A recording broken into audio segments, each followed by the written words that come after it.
Merci beaucoup, Aude. Donc, je disais, responsabilité sociale, un de nos engagements de campagne. On souhaitait faire un point avec vous et pour vous sur plusieurs thématiques, plusieurs dispositifs présents dans la branche qui jouent sur le collectif. Vous avez tous regardé Lens Arsenal hier soir. Je sais qu'Anne-André était au stade hier. Et vous avez vu comment l'équipe de Lens a battu ce monstre d'Arsenal grâce à une équipe soudée.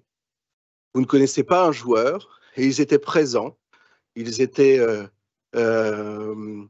dynamiques, se remplaçant, changeant de stratégie en fonction de la configuration du match. Donc une vraie équipe. Tout ça pour vous dire qu'on n'a pas beaucoup d'argent, mais on est nombreux et on a des idées. Alors avec tout ça, on devrait pouvoir faire quelque chose.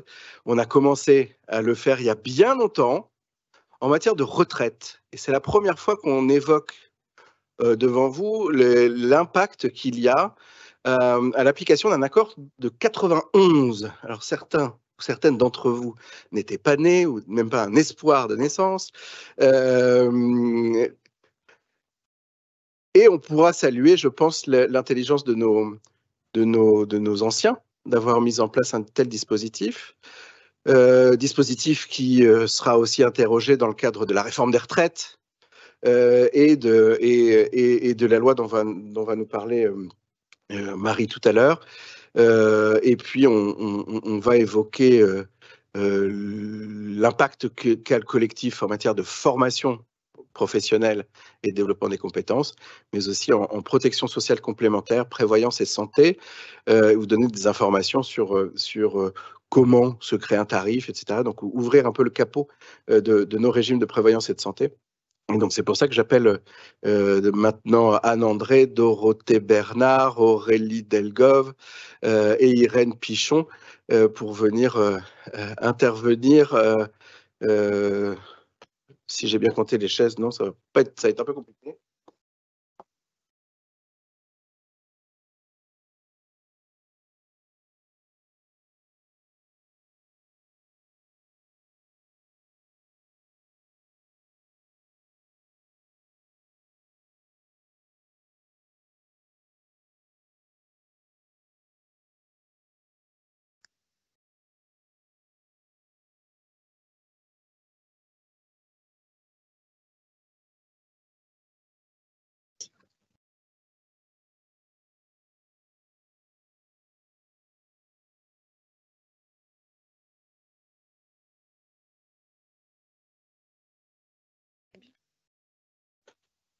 Oui, on va commencer par la retraite, comme je l'ai indiqué tout à l'heure, et puisque c'est le dispositif le plus ancien Ça se voit. Ça ne permettrait pas. Donc un accord de 91 qui entraîne une surcotisation ARCO, et on n'a jamais pris le temps d'expliquer l'impact qu'avait cette surcotisation. Et nous apporter dans le cadre de la réforme des retraites et des interrogations que nous recevons au quotidien sur le sujet, de revenir sur cet accord et de mesurer l'impact qu'il a. Et donc, nous avons demandé aux équipes de Malakoff Humanis de faire quelques calculs qui seront aujourd'hui présentés par Irène. Et merci à elle. Tout à fait. Donc, le droit du travail prévoit des taux de cotisation minimum légaux. Et donc, ce que Jean-René évoquait, c'est qu'effectivement, en 1991, pour votre branche, il a été décidé d'appliquer un taux de cotisation supplémentaire à ces taux minimums légaux. Donc, ce qui fait que l'ensemble des salariés de la branche qui cotisent à un taux supérieur au taux minimum légal, mais ce qui fait qu'au moment de partir à la retraite, les droits, effectivement, sont majorés. C'est-à-dire que vous avez plus de retraite qu'un salarié lambda. Donc déjà, je ne sais pas si lorsque vous recrutez, vous parlez de cet avantage qui est peut-être rentré dans la normalité, Mais c'en est un, et je pense qu'il est intéressant de le valoriser par rapport à vos recrutements, mais également par rapport à vos fidélisations de salariés. Donc, nous sommes partis effectivement pour faire une simulation avec les paramètres 2023. Jean-René souhaitait que nous fassions également une projection par rapport à des carrières sur différentes anciennetés, 5 ans, 10 ans, 15 ans et 30 ans. C'est ce que nous avons fait. Et c'est ce qui nous a amené aussi à réfléchir sur quel est le retour sur investissement de cette surcotisation pour vos salariés. Hein, donc, c'est-à-dire combien dans la durée ils vont devoir cotiser pour finalement avoir un retour sur investissement sur les fonds qu'eux ont investis. Parce que je vous rappelle simplement que les cotisations retraite sont versées par vous, employeurs, que la part patronale est à 60% et que la part salariale est à 40%. C'est-à-dire que le salarié verse 40% de sa future retraite, mais que vous, en tant qu'employeur, vous en versez bien 60%. Donc là, j'ai remis sur cette diapositive le taux minimum légal qui est passé à 6,20, qui était à 6 en 1991 quand le dispositif a été décidé de passer pour vous à 8. Et donc votre taux champ conventionnel qui est de 8%. Donc en fait, vous avez un delta de cotisation supérieure de 1,80% par rapport au taux minimum légal. Voilà, taux contractuel. Hein. Exactement. Donc, simplement ce rappel par rapport au calcul des taux de cotisation hein, que vous versez chaque mois pour chacun des salariés présents au sein de vos structures. Nous reprenons toujours, et vous reprenez alors des déclaratifs au niveau de la DSN, bien l'assiette de cotisation multipliée par le taux de cotisation, hein, donc pour vous 8% sur la tranche 1, qui va être un taux appelé à 127%, et ça donne un montant de cotisation. Et cela, chaque année, pour l'ensemble de vos salariés, ce montant de cotisation eh bien, se transforme en droit, en points de retraite. Et ces points de retraite, eh bien, évidemment, ils auront une valeur au moment où le salarié partira à la retraite. Ils seront convertis en euros. Il y a bien une partie régime général de la sécurité sociale qui verse la retraite complémentaire, la retraite régime général, et vous avez bien cette partie retraite complémentaire Agirc-Arrco. Je rappelle que tout cela concerne les salariés que vous employez, mais également une grande partie des enseignants qui sont encore chez Malakoff Humanis, sauf pour les nouveaux recrutés qui cotisent à l'IRCANTEC. Là, on est vraiment sur une globalité de personnel au sein de vos établissements. Les taux de cotisation, je les ai remis là, hein, en taux appelés. Et sur la colonne de droite, vous voyez le taux de calcul des points. Donc, on distingue bien la tranche 1 jusqu'au plafond de la sécurité sociale, sur lesquels les cotisations sont appelées à 10,16%, avec un taux de calcul de points à 8. Et pour tous les salaires au-delà du plafond de sécurité sociale, donc la tranche 2, jusqu'à 8 plafonds, on est sur un taux de cotisation appelé à 21,59%, avec un taux de calcul de points de 17%. Et tout en dessous, ce sont les autres taux qui sont affectés. Comment on calcule les points? Eh bien, on reprend l'assiette de salaire, hein, donc annuellement, hein, versée pour chacun de vos salariés. On continue cette multiplication par le taux contractuel des points, hein, donc à 8% sur la tranche 1, à 17% sur la tranche 2. Et on divise ceci par le salaire de référence qui est revu chaque année par les partenaires sociaux. Je vous prie de m'excuser, je pensais qu'il était éteint. À tous les 1er novembre. C'est en négociation actuellement. On avait fait le point téléphone sur la précédente intervention et pas sur celui-ci, je m'en excuse. Donc, salaire de référence, vous voyez le montant s'afficher, et valeur du point, c'est-à-dire que c'est la valeur du point lorsque vos salariés partent à la retraite. Il y a un nombre total de points qui est acquis, année par année, et ces points ont une valeur en euros. Vous voyez là, la valeur en euros s'afficher pour les points 2023. Les calculs proposés par les non-cadres, nous sommes partis sur 2 types de salaires, 30 000 € et un salaire à temps partiel de 10 000 €. Alors là, je vais surtout revenir sur la colonne de droite qui signifie la variation en fait annuelle de points entre un salarié lambda, s'il cotisait avec des droits à hauteur de 6,20%, qui est le taux minimum légal, et des salariés qui sont dans votre champ conventionnel avec un taux d'obtention des points à 8%. Donc, vous voyez que pour un salaire à 30 000 €, le nombre de points acquis en plus par an est de 30,98 points, ce qui correspond à peu près 42 € de retraite en plus, et ce, chaque année.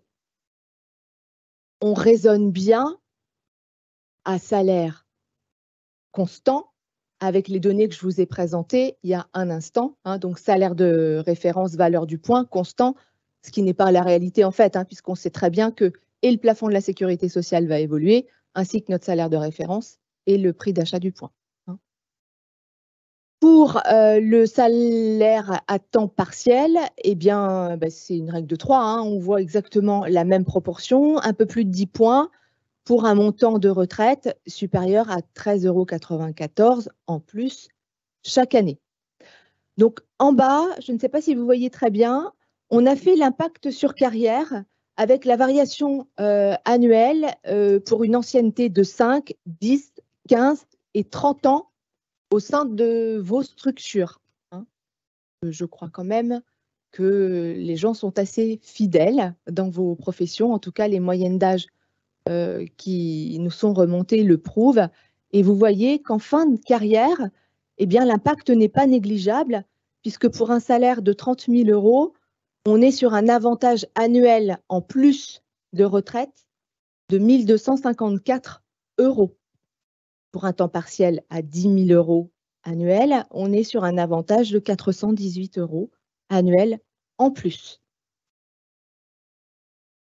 Très, très linéaire. Donc, c'est vraiment l'acquisition à retenir, c'est l'acquisition de 14 € par année d'ancienneté de cotisation. Tous les 10 000. Donc, tous les 10 000 €. 10 000 €. Donc, si vous multipliez ce montant-là par le nombre d'anciennetés et par tranche de 10 000. Et ça vous donne, au final, l'impact, alors toutes choses égales par ailleurs, parce que c'est une projection sur salaire équivalent sur une ancienneté de 30 ans et un point au même montant et sans érosion monétaire. Bon, c'est un peu étrange mais c'est à date. Non, mais c'est à date. C'est à date, c'est comme ça. On n'a pas pu deviner ce qui se passera.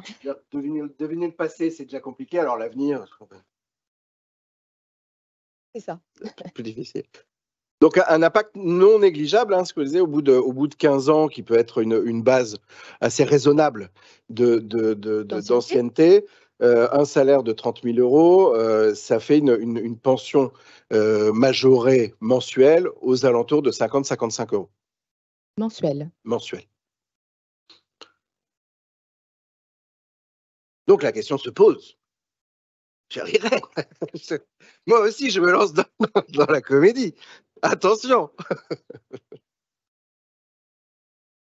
Quand est-ce que ce montant va être amorti pour vos salariés? Puisque, évidemment, une surcotisation impose un montant à verser en plus par rapport aux salariés lambda. Donc là, évidemment, nous avons pris le nombre de points acquis et nous avons regardé simplement la part salariale, ce que versait ce salarié pour voir quand est-ce que ce retour sur investissement serait intéressant pour lui. Donc 30,98 € acquis pour un montant de 274 € versé par ce salarié avec un delta de retraite de 41 €, donc ce qui nous fait 6 années et demie pour pouvoir avoir un retour sur investissement. Et ça, quel que soit le montant de salaire. En sachant que la durée de la pension en moyenne sur le périmètre est à 22-23 ans. Exactement. Quand on raisonne en termes de durée de retraite, on est sur une moyenne d'à peu près 22 ans. Je vais enlever hommes et femmes puisqu'il y a une légère différence, effectivement. On est sur un peu plus de 21 ans de pension, de retraite. Est-ce que vous avez des questions sur cette présentation? Ou des remarques ou des… Avant réforme, 22 ans. Avant réforme. Hervé, tu étais demandeur de cette mesure.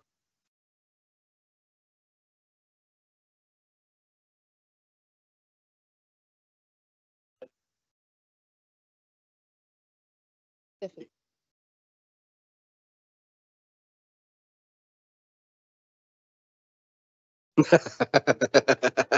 Est-ce qu'il y a des majorations pour enfants en Agirc-Arrco? Tout à Non, fait. pas mal. Donc, ah oui. Tu pars quand pour savoir si le régime est assez costaud? Et il y avait Nous avons fait le même calcul, calcul, effectivement, pour un salaire annuel de 50 000 donc, tranche euros. haute de rémunération chez nous. Hein. Exactement. Et donc, cet avantage de taux supplémentaire, je le rappelle, n'est valable que pour la tranche 1. Donc, c'est pour ça que nous avons pris comme base de calcul le plafond de la sécurité sociale, limité tranche 1. Donc là, vous voyez les montants qui s'affichent. Variation annuelle 45, un peu plus de 45 points, donc un petit peu plus de 61 euros. Impact sur droit, de toute façon, le support, je vous laisserai, donc vous aurez toute l'attitude de pouvoir vérifier cet impact sur droit par rapport aux anciennetés. Et puis le retour sur investissement, il est exactement le même, il est linéaire. On est sur cette part salariale avec un retour sur investissement de 6 ans et demi également pour un salaire de 50 000 euros, puisqu'on retient uniquement la base sécurité sociale, le plafond. Très bien. Et merci beaucoup de ces mesures d'impact. La réforme des retraites est à son début. Enfin, il y a beaucoup de décrets qui sont parus cet été. Il en manque quelques-uns encore, quelques positions, même de l'Agirc et de l'Arco, on le sait. On va attendre peut-être le mois de novembre et décembre pour faire des webinaires et des informations. Malakoff Humanis en fait un certain nombre. Peut-être qu'on vous commandera des compléments d'informations sur 2 ou 3 dispositifs qui nous tiennent à cœur. Le temps partiel thérapeutique, le cumul d'activités, avec cette nouveauté qui est désormais qu'on peut acquérir des droits dans le cadre de ce cumul, des choses qui sont aujourd'hui enfin des dispositifs très courus chez nous. Et j'ai un truc. La retraite progressive. La retraite progressive, exactement. Et une demande récurrente de cotisation pour les salariés à temps partiel sur une assiette à temps plein. Ce qui là est assez engageant et techniquement et juridiquement complexe, mais en tout cas, il faut qu'on réponde puisque ce sont des questions qu'on nous pose régulièrement. Très bien. À votre disposition. Et merci beaucoup. On peut également intervenir au sein de vos départements et régions sur ces sujets. Lundi prochain, nous allons avec Aude et Anne à Malakoff pour une présentation d'un observatoire qui a été créé il y a peu de temps. Et donc, Malakoff Retraite va nous donner des informations complémentaires à celles que nous avons déjà, assez intéressantes dans les premières bonnes feuilles que j'ai pu lire. Et donc, on va compléter les informations de branche que compile Anne pour les intégrer dans le rapport de branche. Et donc, on vous présentera ça assez rapidement, mais les informations nouvelles, notamment sur le turnover, parce que vous avez des informations sur le turnover, sur les motifs de rupture, des choses que nous n'avons pas, nous, puisque là, ils interrogent directement la DSN. Donc, ça va être assez intéressant. Et on parlait, par exemple, il y a une place des ruptures conventionnelles qui m'apparaissait très importante par rapport à notre quotidien. Voilà, donc merci encore à Irène, merci à Malakoff Humanis pour son partenariat toujours riche.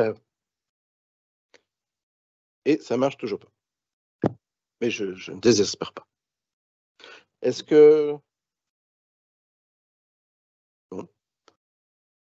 Comment?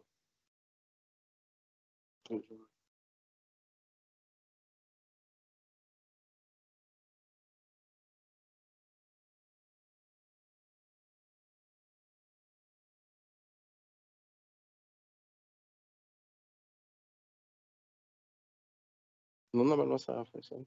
C'est bon? Ok, commencez, Dorothée. Oui, allez-y. Moi, je voulais juste te dire, juste avant que vous commenciez, que tout à l'heure, Jean-René m'a interpellé sur le match hier soir, mais moi je pensais que vous alliez me parler de rugby, Jean-René. Mais je trouvais que on en parle beaucoup et je trouvais Oui. ça un peu too much de Un peu classique. Ben, vous avez dit jouer en collectif. Alors j'ai dit Oui. doctrine sociale de l'Église et foot, Et alors, pour un peu un contresens. Et pourtant, quand on va parler de santé et de prévoyance, on est content d'avoir des régimes collectifs. Quand il faut réparer le mâchoire du capitaine de l'équipe de France pour qu'il soit présent dans les quarts de finale. Ah oui, merci.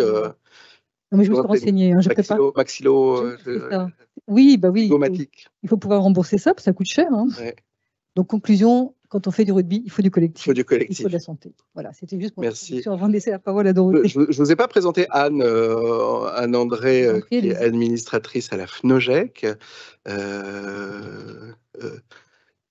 La seule représentante du conseil d'administration aujourd'hui, donc on est ravis de l'accueillir, et en charge de la protection sociale complémentaire pour le bien commun, qui est la CEPNL, et donc elle est chef de file pour la protection sociale complémentaire pour la CEPNL, donc au sein des commissions prévoyance, les deux, hein, prévoyance des enseignants, prévoyance des salariés, et santé, et travaille en parfaite coordination avec Dorothée. Voilà. Pour le collège patronal. Collège des employeurs. Voilà. Et donc l'objectif dans cette partie, c'est de mettre en avant les avantages de la mutualisation. Et dans un premier temps, on voulait un peu rappeler les chiffres des régimes. Donc comme vous le savez, on a un régime santé pour les salariés, là on n'est que sur les salariés, un régime santé collectif et obligatoire et un régime de prévoyance collectif et obligatoire également. Donc en santé, les chiffres, on a 4 684 structures adhérentes, 80 000 bénéficiaires. Donc là, ça englobe le régime des actifs et le régime des anciens salariés. On dit loi E20, puisque dans le régime EP Santé, on mutualise le compte de résultats des actifs avec celui des anciens salariés. 47,5 ans, là, c'est la moyenne d'âge du régime des actifs. 40 millions de cotisations nettes au global, donc là aussi, régime des actifs et régime des anciens salariés. 41 millions de charges totales, donc là, c'est une fois qu'on a payé les prestations, qu'on a mis en place une dotation pour les prestations qui restent à payer, mais qui doivent être affectées sur l'exercice 2022. Et le forfait patientèle, qui est l'ancien forfait médecin traitant. Donc en 2022, le régime EP Santé a un déficit de 1,5 million d'euros. En prévoyance, donc on a plus de 5 000 structures adhérentes, plus de 100 000 bénéficiaires, donc la cadre et non cadre, 30 millions de cotisations, 24 millions de charges totales, et donc en 2022, un excédent de 5,5 millions d'euros. Voilà, donc ces chiffres étant rappelés, revenons sur les avantages de la mutualisation avec ma première question sur quel est l'intérêt pour un établissement de souscrire à un contrat EEP en santé et en prévoyance plutôt que d'aller vers un assureur de proximité qui semble proposer un contrat plus avantageux en termes de tarifs et de garanties. Vers son agent MMA qui va lui dire zéro tracas, zéro blabla, par Exactement. exemple. Alors effectivement, c'est tentant parce qu'on peut se dire que l'agent du coin de la rue, il est là, on le connaît, il sera plus présent si on a besoin de soutien et de support parce qu'il est tout le temps là. Alors, il ne faut pas encore avancer, Dorothée. Mais pour autant, c'est un calcul qu'il faut bien faire parce que cet agent va proposer, ou cet assureur, ce courtier de proximité, va proposer ce qu'on appellera un contrat standard. C'est-à-dire que les établissements sont des petites structures qui comptent quelques salariés qui ne permettent pas une mutualisation sur l'ensemble du périmètre. Donc, il va proposer un contrat standard. Donc, premier sujet, ce contrat, il ne correspondra pas aux besoins particuliers des salariés de la profession, que ce soit en santé ou en prévoyance. Il sera défini selon la moyennée de ce que l'assureur a décidé qu'il était bon de prévoir. Et notamment, il ne correspondra pas à ce que la branche a décidé. Donc la branche, les commissions santé et prévoyance dans la branche ont travaillé sur les garanties qu'on va proposer dans ces contrats. Et ces garanties sont particulièrement adaptées aux salariés en santé et en prévoyance. Et on verra tout à l'heure qu'en prévoyance, d'ailleurs, on va continuer à les adapter pour qu'elles correspondent le plus possible à la structure de la population, aux besoins de la population, des salariés, des écoles. Premier sujet. Deuxième sujet, la tarification, elle sera faite en fonction aussi d'une moyenne et elle sera faite en tenant compte de la population française qui habite dans les villes, qui habite en région, dans le nord, dans le sud, etc. Donc, ça sera une tarification qui ne tiendra pas compte des spécificités de la branche. Dans nos 80 000 bénéficiaires, nous nous sommes particulièrement implantés dans l'ouest de la France, particulièrement dans des petites villes, dans des zones en fait où la consommation médicale, par exemple, et le profil de dépenses médicales est un peu plus faible que quand on est en PACA. C'est juste un peu schématique, mais quand on regarde la consommation médicale des Français, elle est plus forte dans les grandes villes, dans les grandes agglomérations, et elle est plus forte sur l'est de la France que sur l'ouest, et particulièrement dans le sud-est. Nous, notre population est plutôt installée dans l'ouest de la France, beaucoup en Bretagne et dans toute la façade ouest. Donc là, ce sont des zones de moindre consommation médicale. On va en tenir compte. Donc, ce qui veut dire qu'on reverra ça, on le reverra un peu plus tard, ce qui veut dire qu'on aura en fait une adaptation plus forte de la cotisation que ce que proposeront les contrats standards. Alors évidemment, peut-être qu'à un moment donné, on aura un effet commercial d'un agent d'assurance ou d'un assureur qui voudra faire une affaire et qui proposera quelque chose d'attractif, mais après, on sera tout seul face à l'assureur qui, lui, pourra majorer ou proposer des majorations qui ne seront pas revues, et qu'on aura beaucoup plus de mal à discuter parce qu'on on représentera quelques salariés, une petite structure face aux décisions d'un assureur qui sont beaucoup plus fortes et il aura un pouvoir d'imposer son augmentation beaucoup plus forte que lorsque c'est une branche professionnelle qui discute avec l'ensemble des assureurs qu'elle a retenus. Donc voilà les critères, je regarde mes sujets. Et puis en plus, oui, il y a d'autres sujets, c'est que sur ces, on le verra aussi dans la cotisation, on peut peut-être y passer maintenant, d'ailleurs, comment on fait un tarif.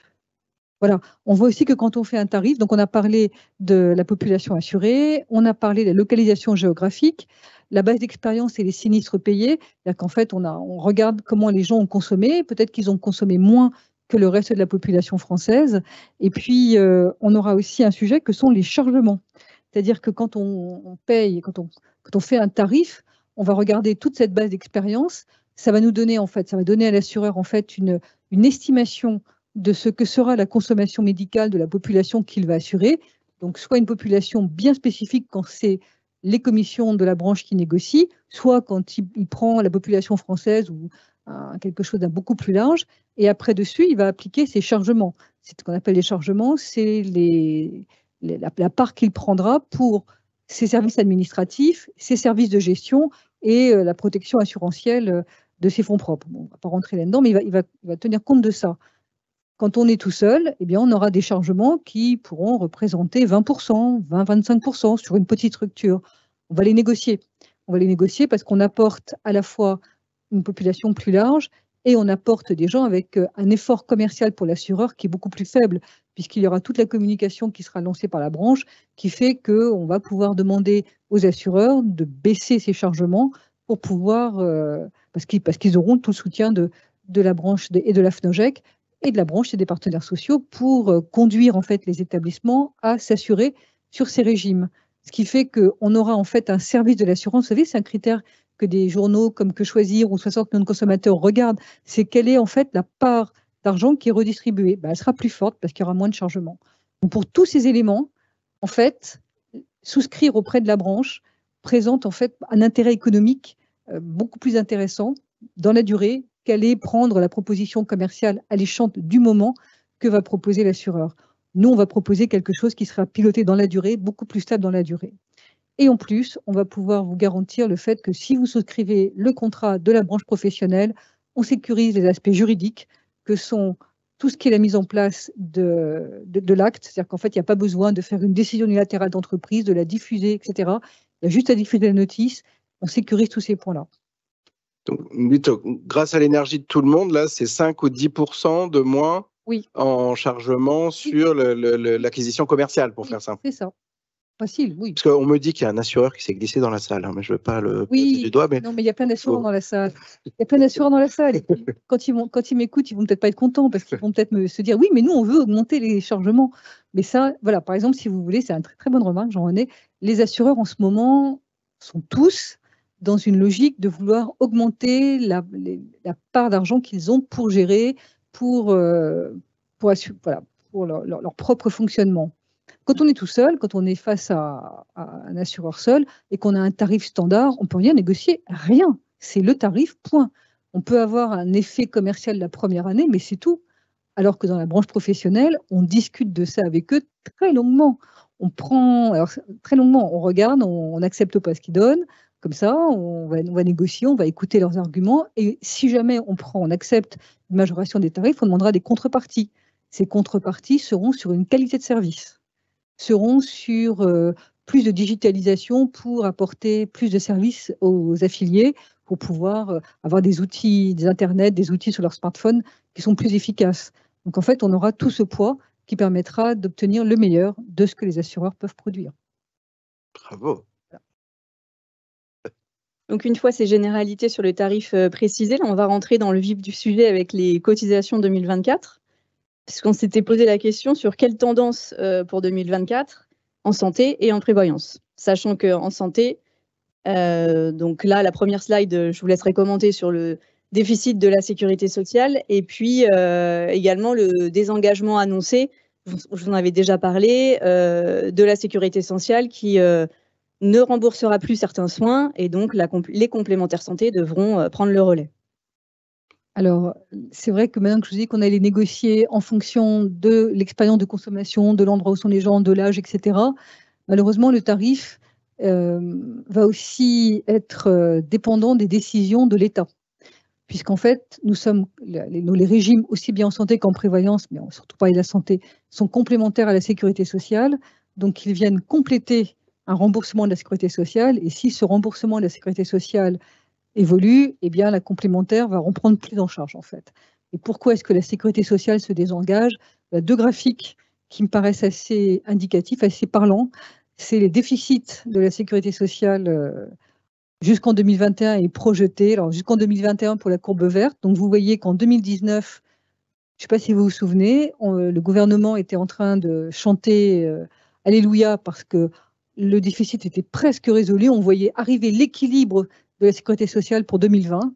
On était à 1,8 milliard de déficit, autant dire l'épaisseur du trait. Puis 2020, boum, 40 milliards. Quoi qu'il en coûte, le quoi qu'il en coûte, c'est 40 milliards. 24 milliards en 2021. Non, c'est 28 milliards en 2021, 24, non, c'est ça, pardon, 19 en 2022, je vais y arriver, et on prévoit 8,8 milliards en 2023. Alors on pourrait dire 8,8 milliards en 2023, c'est bon, on est reparti sur une courbe qui diminue fortement, sauf que vous voyez, ça c'est les traits en rouge, à partir de 2024, le déficit devrait de nouveau se dégrader. Alors ça, c'était des chiffres de la Cour des comptes qui dataient de mai, on était à 13 milliards en 2024, en fait les nouveaux chiffres viennent de paraître récemment, et on nous parle plutôt de 17 milliards. Donc ces chiffres de déficit de la sécurité sociale qui ne tiennent pas forcément compte d'ailleurs de la branche maladie, mais aussi de la branche vieillesse, toujours est-il qu'ils ne sont pas supportables. Ils ne sont pas supportables parce que vous savez qu'ils sont basculés après dans ce qu'on appelle la CADES, la Caisse d'amortissement de la dette de la sécurité sociale, qui est financée par la CRDS. Mais ce déficit de la CADES, qui est de l'ordre de 200 milliards d'euros, il participe de l'évaluation de la dette française au global. Et cette évaluation de la dette française, c'est elle qui permet au gouvernement de se refinancer sur les marchés, et d'aller chercher des emprunts sur les marchés financiers. Et moins bonne est l'évaluation, plus élevés sont les taux d'intérêt. Quand les taux étaient négatifs, ce n'était pas trop gênant. Il semblerait qu'ils soient passés positifs et significativement positifs. Donc, conclusion, quand je tire le trait de tout ça, quand je connecte tous les points, il faut réduire le déficit de la sécurité sociale, comme beaucoup d'autres. Et réduire le déficit de la sécurité sociale, même si c'est la branche vieillesse qui est la plus déficitaire, on a noté au printemps 2023 qu'il n'était pas simple de réformer les retraites. Alors que désengager la sécurité sociale dans la branche maladie pour transférer ses charges vers les complémentaires, ça semble plus facile. Ça semble plus facile parce qu'avec le contrat responsable maintenant, les complémentaires sont obligés absolument de compenser les désengagements de la sécurité sociale. C'est-à-dire que les complémentaires doivent rembourser ce qu'on appelle le ticket modérateur, c'est-à-dire la différence entre la base de remboursement, les 25 € du médecin, secteur 1 chez qui vous allez. Avant, la sécurité sociale en prenait 70%. Alors ça, c'est pour les dentistes, mais le sujet pour les dentistes, mais je n'ai pas la base de remboursement, donc je vais prendre l'exemple avec les médecins. Imaginez que demain, elles n'en prennent plus 70%, mais 60%. Les complémentaires sont obligés toujours de rembourser le complément entre les 60% et les 100%. Donc ça, c'est obligatoire. Les complémentaires ne peuvent pas s'en défier, ne peuvent pas le faire autrement, ce qui veut dire qu'elles vont augmenter les tarifs.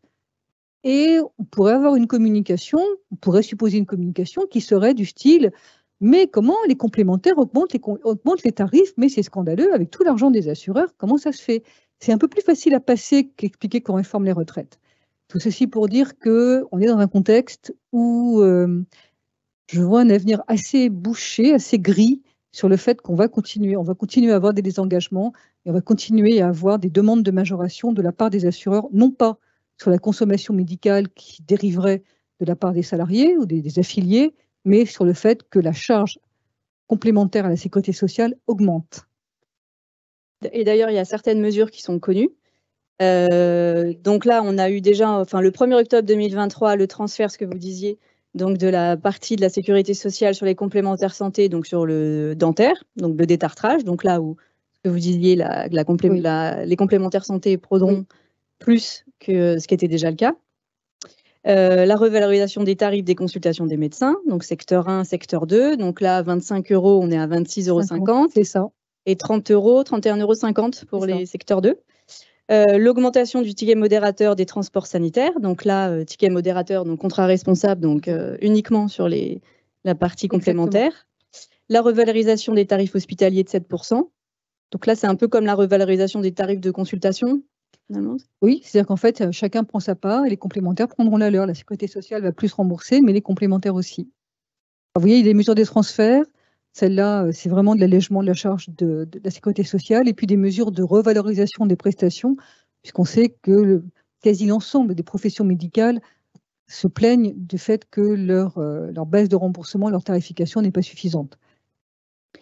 Et d'autres mesures à venir, donc courant 2024, renégociation des tarifs, ce que vous disiez sur les kinésithérapeutes, pharmaciens et sages-femmes. Également des revalorisations sur le panier 100% santé dentaire, avec des prises en charge de nouveaux soins.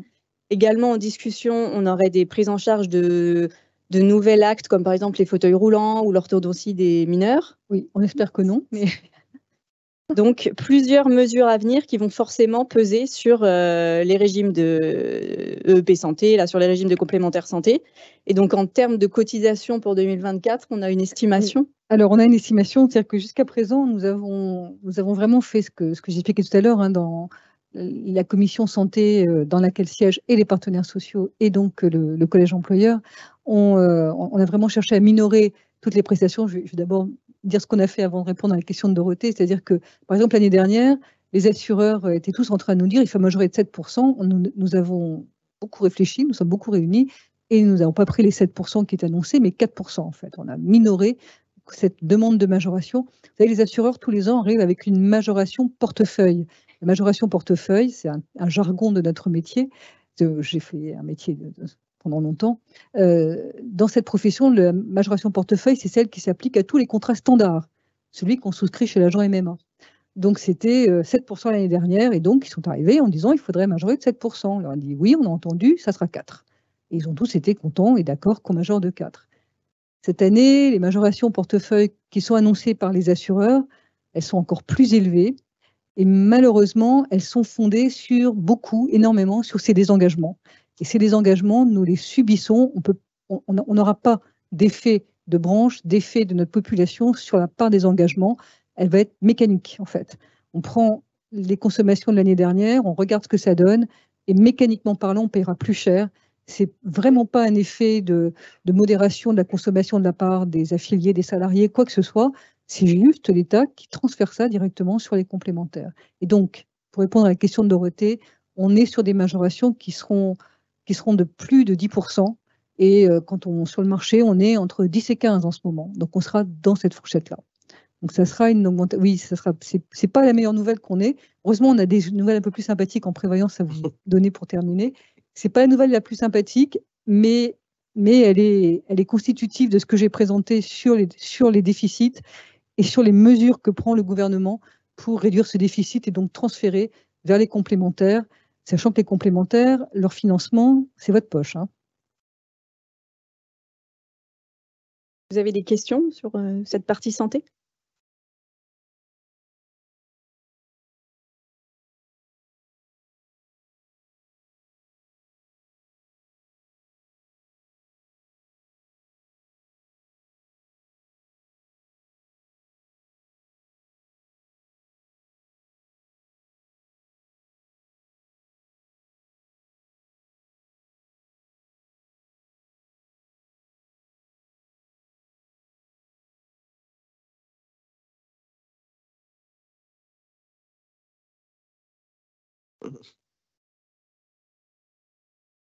Alors, avec modération.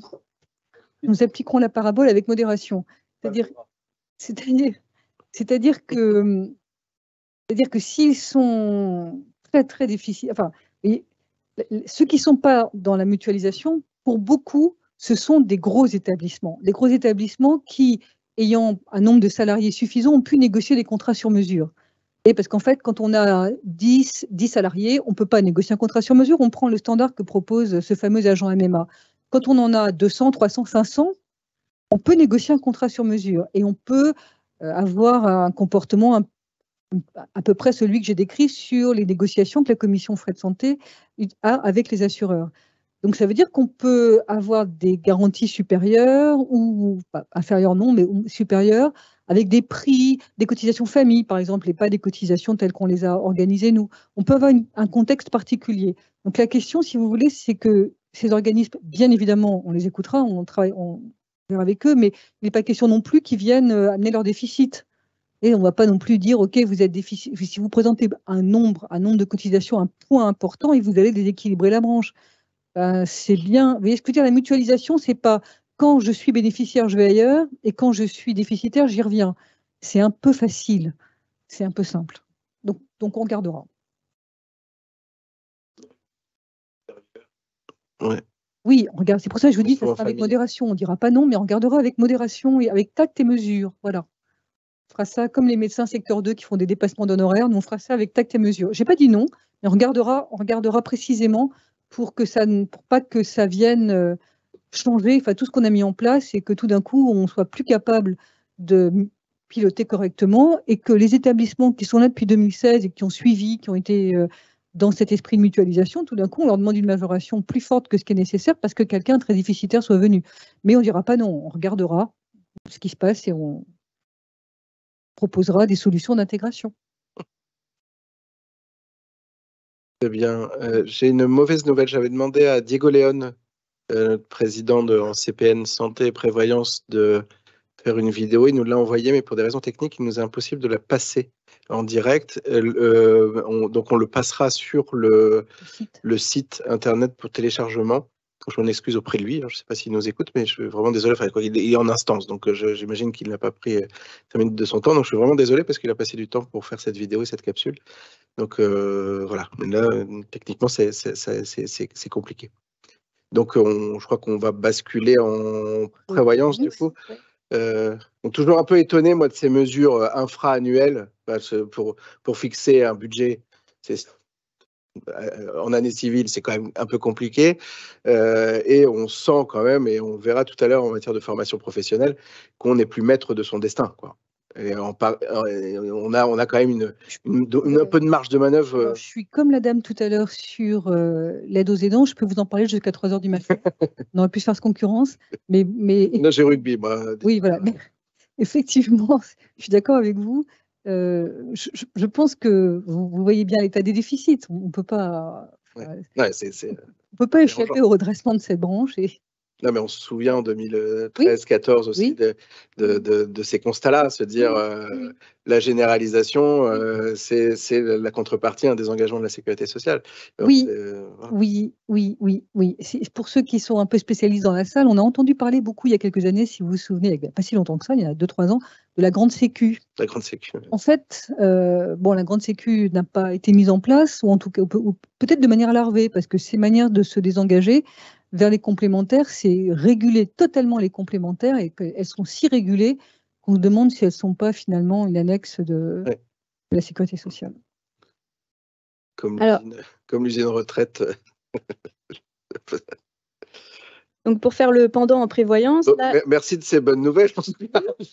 En disant, on n'a pas d'argent, on est nombreux, on fait des choses formidables. Bon, ça plombe un peu l'ambiance, mais c'est la responsabilité. Tu parlais vrai. Ne tuez pas le messager. Hein. Je ne suis que le messager. On ne tue pas le facteur.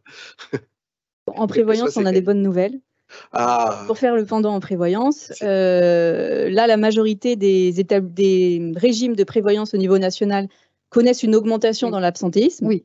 Et qu'en est-il pour nos régimes, nous, EP des salariés? Oui, alors vous l'avez peut-être aussi noté, il y a beaucoup de communication sur le fait que l'absentéisme atteint des niveaux inédits, que depuis 2019 et toutes les mesures d'arrêt de travail liées à la pandémie, les gens ne sont pas revenus, il y a plus d'arrêts des jeunes, des arrêts plus longs, etc. Donc il y a une communication assez anxiogène en fait de la part de la sécurité sociale et de la communauté en général sur ce thème-là.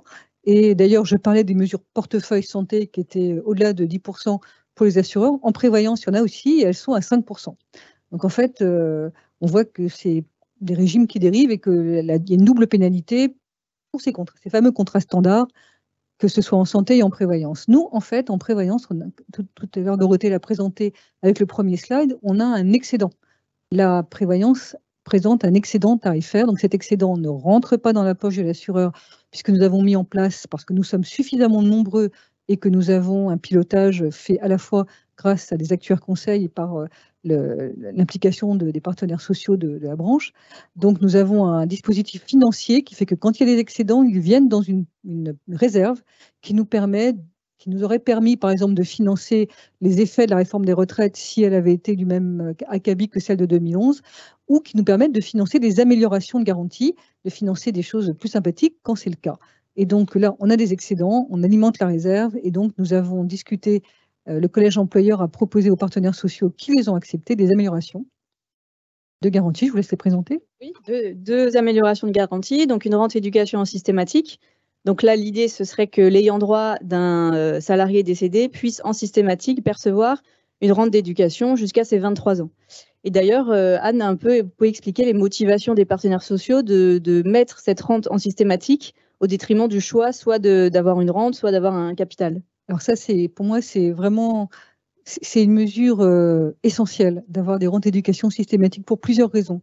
La première raison, c'est que d'abord, on est dans l'enseignement. Donc, si on ne met pas des rentes d'éducation dans l'enseignement systématique, où est-ce qu'on va les mettre? Donc, il y a déjà une logique professionnelle qui me paraît juste évidente sur ce thème-là. Le deuxième sujet, c'est qu'au plan national, c'est binaire. Un orphelin qui a une rente d'éducation fait des études, parce qu'en fait, au-delà de 18 ans, il ne touchera la rente d'éducation que s'il fait des études, sinon elle s'arrête.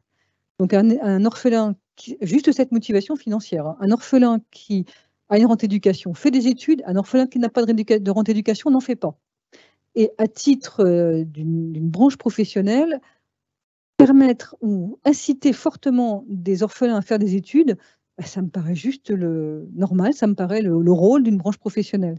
Donc deuxième sujet. Et troisième sujet, pourquoi systématique? Parce qu'on avait une option avec une rente ou sans rente.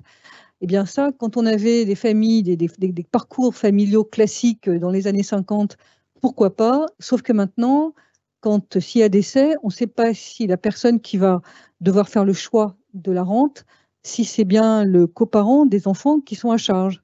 Et enfin, donc on ne sait pas. Donc s'il y a une option capital, une option rente éducation, celui qui doit faire le choix au moment du décès, c'est peut-être un conjoint ou qui n'a pas la responsabilité des enfants. Donc, il choisira les capitaux, pas les rentes d'éducation. Et donc, on n'apportera pas, ce qui me paraît essentiel, la forte incitation pour les orphelins à faire des études. Donc, pour moi, une rente d'éducation, c'est systématique. Il n'y a pas le choix. Forcément, c'est ça. Je rappelle qu'il s'agit d'une assurance décès, pas d'une assurance vie. C'est-à-dire qu'en fait, il y a un petit codicile, hein, pour toucher cet argent, il faut que le salarié soit mort. Donc, ce n'est pas comme si on avait dit il a cotisé en pure perte parce que finalement, lui, il n'avait pas d'enfant, il a cotisé pour une rente d'éducation qu'il n'aura jamais. Nous espérons tous que tous les salariés cotiseront tous en pure perte et qu'ils vont tous jouir d'une longue et heureuse retraite. Donc, on peut se permettre, parce que ce n'est pas une assurance vie, mais une assurance décès, de mettre en place une rente d'éducation systématique parce que quand le cas se produit et le moins fréquemment possible, il ne faut absolument pas se poser la question, est-ce que les enfants mineurs ou les enfants qui font des études toucheront ou pas, jusqu'à 23 ans, toucheront ou pas leur rente éducation. Il ne faut pas qu'il y ait une décision qui puisse dépendre d'un conjoint, d'un pax, d'un concubin, qui, lui, n'est pas concerné du tout par le sujet, qui préférera les capitaux. Donc voilà pourquoi on a mis ça. Alors on l'a sorti, je vais juste terminer là-dessus parce que ce n'est pas minimum. On l'a sorti d'un niveau de garantie minimum qui n'est pas le plafond annuel, parce que ça ferait un peu beaucoup. Un pourcentage du pass. On l'a assorti d'un niveau de minimum qui est en train d'être discuté avec les partenaires sociaux. On ne l'a pas encore fixé. Parce qu'enfin, pourquoi niveau minimum? Parce qu'en général, cette rente éducation est un pourcentage du salaire. Et on sait qu'il y a beaucoup de gens à temps partiel. Donc, avec un salaire à temps partiel, un pourcentage du salaire, ça peut faire très peu.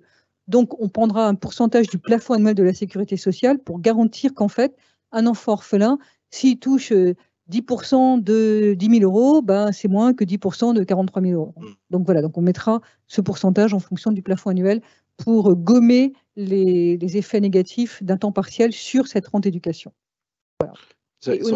Excusez-moi, sans doute qu'il y aura aussi des choses à faire en matière d'action sociale et d'aide sociale pour accompagner aussi les orphelins dans l'éducation, vous en parliez. Donc sans doute que nous aussi, on sera contributeurs et ça peut générer aussi un effet levier d'intérêt de toute la branche et des établissements qui la composent, ainsi que leurs salariés, pour l'accompagnement de ces orphelins.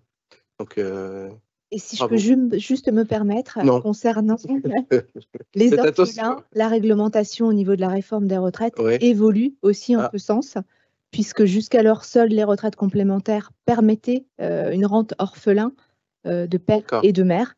Et la réforme prévoit maintenant qu'au titre du régime général de la sécurité sociale, il y a également des aides qui sont enclenchées pour les orphelins. Donc pour cette aide, pour cette rente éducation, au niveau du financement, on est encore en train de faire des simulations chiffrées avec les assureurs. Mais l'idée, comme on a 32 millions de réserves au global, donc serait un peu d'utiliser ces réserves pour mettre en place cette nouvelle, cette amélioration de garantie et donc de ne pas augmenter les cotisations en prévoyance. Ah oui, non, on ne les augmente pas du tout. Non, c'est vraiment, on ne finance pas par des augmentations de cotisations, c'est clair. Donc, une autre amélioration serait de mettre en place une garantie aidant. Donc, ça fait vraiment écho avec ce que Aude Durand présentait précédemment. Donc, avec un volet service, comme une aide administrative, une aide sur les droits des aidants, une solution au répit, et puis un volet indemnitaire où là, la prévoyance interviendrait en complément de l'allocation CAF qui est versée dans le cadre des congés prévus légalement. Voilà, donc là, cette partie-là est vraiment en cours de travail et en lien avec les décisions qui seront prises au groupe de travail RSE, que voilà, Aude en a parlé précédemment. Donc, on termine sur une note un peu plus sympathique que ce qu'il en est. Alors, et donc ça, c'est vraiment là, comme on n'a pas d'intervention de l'État pour l'instant sur le régime prévoyance, là, pour le coup, c'est vraiment le comportement vertueux, pas le vertueux. Ça porte une connotation morale que je ne voudrais pas mettre. Le comportement, c'est vraiment le fait qu'on a une tarification qui tient compte du moindre absentéisme dans la branche professionnelle que la moyenne des Français. Donc là, nos tarifs, non seulement n'augmentent pas, mais on rajoute des garanties pour mieux couvrir et apporter plus de services et plus de couverture de prévoyance aux salariés de la branche. D'où l'intérêt, une fois de plus, de prendre nos régimes et pas ceux de l'agent du coin. Parce que je vous rappelle que, en fait, quand on prend les régimes de l'agent du coin, il faut qu'il propose ça. Il faudra qu'il y ait une couverture, c'est une obligation, à minima, ils devront proposer les mêmes garanties, et donc la rente éducation systématique et le pacte proche aidant. Donc il vaut mieux être assuré chez nous. C'est plus simple. Une dernière question sur quelles conséquences aura la réforme des retraites sur nos régimes?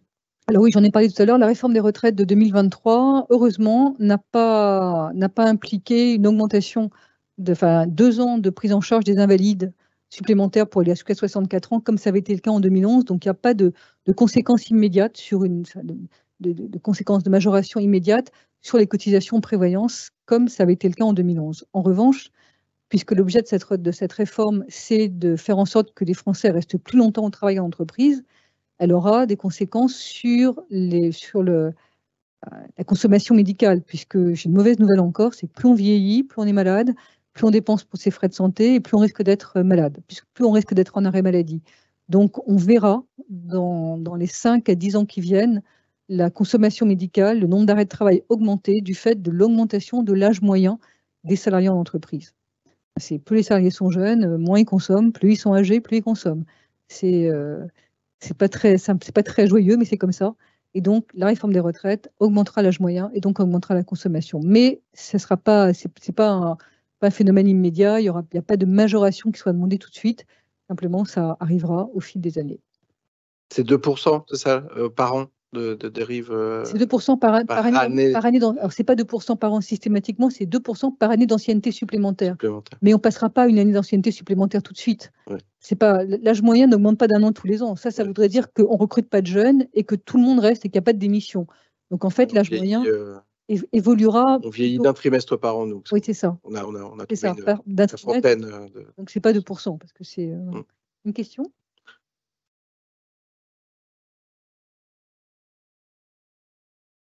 La date. À quelle date c'est En fait, on vise le 1er janvier 2024. très bien. Oui. On Est-ce- vise, hein. Après, on espère qu'on y arrivera, mais on vise ça, oui. Juste pour bien comprendre sur la réforme des retraites, pourquoi cette réforme-là n'a pas eu d'impact sur le régime? Est-ce que c'est lié à la durée, l'année, Alors, en fait, en 2011, la liquidation taux plein? là, vous me lancez dans des sujets techniques. Mais on a jusqu'à 2 heures, vous avez dit. Alors, en fait, les salariés qui sont en invalidité touchent une rente d'invalidité jusqu'à 62 ans. À 62 ans, la sécurité sociale les met en retraite, plus de sécurité sociale, plus de complémentaire.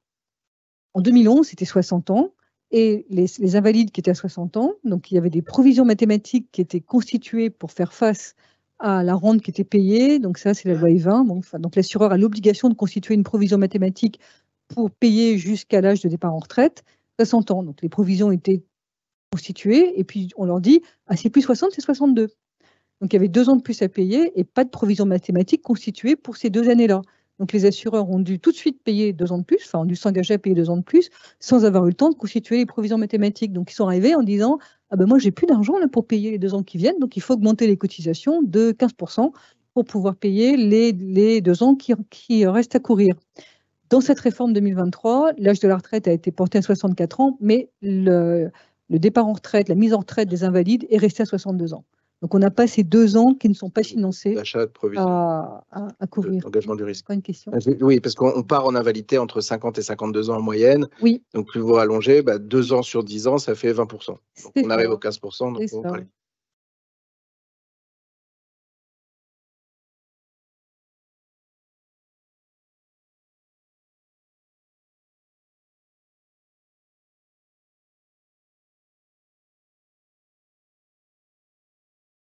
Alors, d'accord. Alors non, c'est à compter du 1er janvier. C'est à compter du 1er janvier 2024, donc c'est pour toutes les situations de décès qui surviendront à compter du 1er janvier 2024. Non, il n'y a jamais de retour arrière dans ces cas-là. On ne pourra pas prendre le cas des... Non, ça n'existe pas. En cas de situation difficile dans une famille, je vous rappelle l'existence d'un fonds social dans interbranche et aussi des fonds sociaux qui existent. En revanche, effectivement, il y a un fonds social et donc il ne faut pas... Alors ça, c'est une très bonne position, Jean-René. Je vous rappelle que autre avantage de nos régimes de branche, c'est que nous avons ce qu'on appelle un haut degré de solidarité et un fonds social. Donc nous avons des fonds qui sont statutaires, qui sont là pour apporter des soutiens dans les cas de difficultés que vous avez cités. Donc effectivement, on ne peut pas revenir en arrière sur la garantie, mais on peut tout à fait apporter un soutien à quelqu'un qui aurait une difficulté. Donc il ne faut pas hésiter à remonter des dossiers pour qu'ils puissent être traités au titre du fonds social. Et on a aussi ce qu'on appelle le haut degré de solidarité qui est statutaire, qui est obligatoire quand on a des régimes de branche comme le nôtre, qui peuvent financer des opérations de prévention, des opérations de services, etc., sur lesquelles d'ailleurs travaille la branche aussi, dans le domaine prévention. On les a cités un peu tout à l'heure, mais on a aussi tout cet intérêt à cotiser ensemble, à la fois un tarif adapté, optimisé et tout à fait piloté par les commissions paritaires, et en fait, une partie de la cotisation est affectée à ce haut degré de solidarité et à ces fonds sociaux pour pour venir compléter et apporter des soutiens aux salariés ou prendre des mesures de prévention. Sophie ?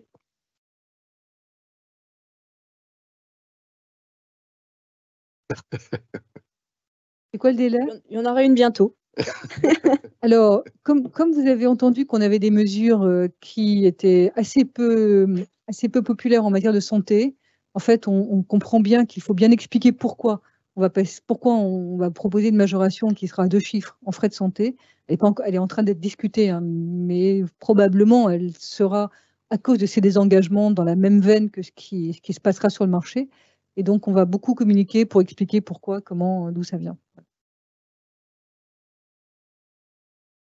Autre question? Très bien, mais merci beaucoup de ces éclairages.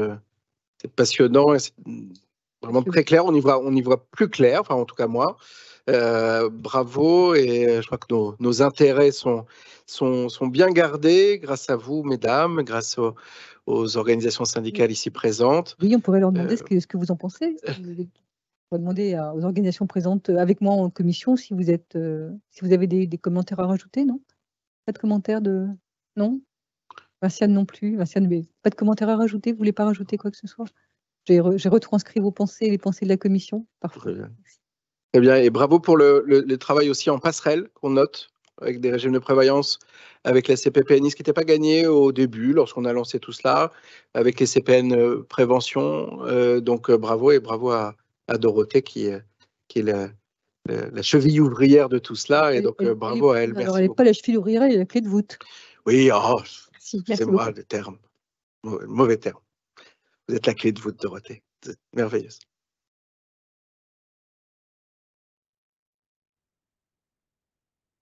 Oui, bonjour à toutes et à tous. Merci pour l'invitation aux journées sociales de la FNOJAC. Bon, je n'ai pas pu être présent étant donné que nous avons un temps statutaire aujourd'hui qui rassemble l'ensemble de nos syndicats, donc à Rennes.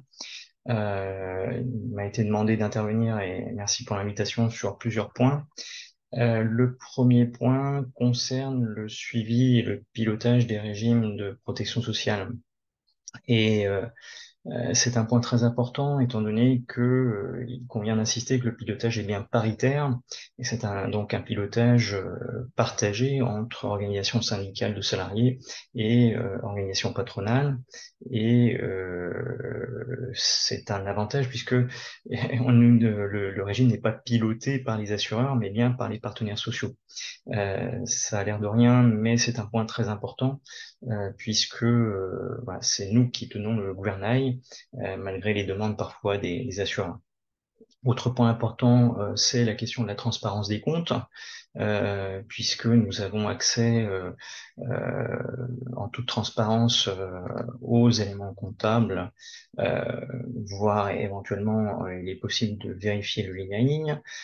C'est possible grâce au conseil, à l'actuaire conseil de la branche, de la profession, qui permet aux partenaires sociaux d'avoir cette transparence des comptes.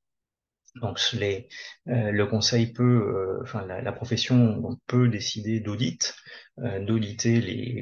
d'audits financiers pour avoir la certitude sur la présentation des comptes qui nous sont présentés, et aussi des audits de gestion en cas de difficulté de gestion avérée ou voilà, sur certains périmètres pour certains assureurs recommandés. Voilà, donc c'est vraiment quelque chose de très précieux et de très important qui permet la meilleure gestion possible et de s'assurer que les choses se passent voilà, correctement et que les engagements que nous avons contractualisés avec les assureurs soient bien respectés. Et ainsi que les garanties pour les assurés, les salariés et leurs ayants droit soient bien respectées, les garanties qu'on a négociées et qui ont été conclues par accord paritaire. Autre avantage aussi du pilotage du régime de branche, c'est que nous n'avons pas d'intermédiaire, il n'y a pas de courtier, donc ça implique un moindre coût, puisque chaque intermédiaire supplémentaire, eh bien, il faut qu'il prévoir une rémunération, et c'est sans doute aussi un gain d'efficacité, sachant que tout le travail que peut faire un courtier, eh bien, nous le faisons au niveau de la branche et avec, je pense, une grande efficacité. Et ça, on peut saluer le travail collectif et l'implication du collège employeur également sur ce volet pour être efficace. Autre point important, c'est que nous avons demandé aux assureurs recommandés, nous avons pris tout ce qui était nécessaire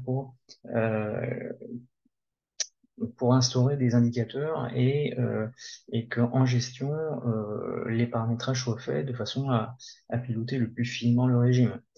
ce qui permet de faire évoluer voilà, les niveaux de couverture différemment, éventuellement, enfin, en fonction des résultats de chaque niveau de couverture et de l'incidence que un niveau optionnel peut avoir aussi sur le socle obligatoire. Donc ça, c'est un élément très important et grâce au Conseil, nous avons pu mettre des, voilà, des dispositions en gestion. Autre élément important, c'est que le régime de branche a permis aussi d'instaurer, à la demande des partenaires sociaux, des garde-fous, et on peut en citer deux. Très important, et on a vu tout l'intérêt, déjà l'appartenance des réserves. Donc les réserves, ce sont les excédents qui sont constitués lorsqu'on dégage un solde positif, excédentaire, à un exercice donné. Eh bien, si rien n'est contractualisé, les excédents appartiennent à l'assureur ou aux assureurs, et là, par contre, au niveau de la branche, nous avons fait le nécessaire pour que les réserves appartiennent bien au régime et donc bien aux établissements et aux salariés qui sont dans le régime de branche. Et on a vu tout l'intérêt que cela constitue, puisque lors de la résiliation des contrats d'assurance par Malakoff Humanis à l'été 2022, avec effet au 1er janvier 2023, eh bien, l'assureur n'est pas parti avec les réserves. Donc les réserves sont bien restées intégralement au régime. Autre point important, la question de la loyauté des assureurs, puisque nous nous sommes assurés qu'ils ne concurrencent pas le régime en proposant des offres concurrentes pour les options concurrentes aux options 1, 2 et 3 que nous avons négociées et qui sont censées mettre en œuvre. Voilà, c'est la moindre des choses, mais ce n'est pas forcément une garantie, en tout cas une évidence. Et sur le terrain, il peut y avoir des commerciaux qui soient un peu zélés, qui proposent d'autres offres, et ce n'était pas convenable ni acceptable, et nous avons décidé donc de mettre une clause de non-concurrence pour s'assurer de la loyauté des assureurs recommandés et de leurs prestataires, que ce soit les gestionnaires ou autres acteurs de commercialisation. Autre point pour lequel il m'a été demandé d'intervenir, c'est sur la responsabilité qu'induit ce pilotage des régimes paritaires. Eh bien, effectivement, c'est une responsabilité. Déjà pour conduire une politique de santé au niveau de la branche, puisque la branche a un rôle d'impulsion et de sensibilisation. C'est ce que nous avons fait dès le départ, dès l'instauration des régimes, avec des communications très régulières via les lettres paritaires EP Santé, qui sont à destination des chefs d'établissement, et des présidents de GEC, mais également à destination des salariés. Et ça, il est important de rappeler qu'il convient dans chaque établissement de diffuser très largement donc ces lettres paritaires au personnel. C'est également une responsabilité, puisqu'évidemment, nous gérons un régime qui est fortement mutualisé, puisque plus de 80% des structures adhèrent au régime, et il nous faut piloter ça le plus finement possible, et en s'assurant que les garanties, enfin l'intérêt des salariés et des établissements soient le mieux préservé. Mais ça, je crois que j'en ai évoqué, j'ai évoqué le sujet précédemment, et vous avez pu voir que nous avons fait mis les choses en place pour que s'assurer voilà, d'être au rendez-vous de cette responsabilité. Et puis, par rapport à la responsabilité que ça induit, c'est aussi la question de donner du sens, voilà, d'avoir, enfin, de permettre la meilleure couverture possible en termes de garantie pour le moindre coût.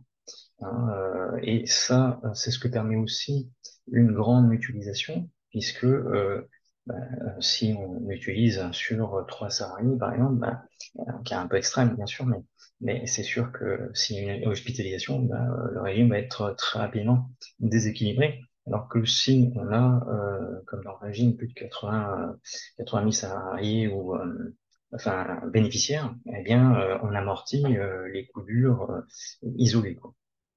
Voilà.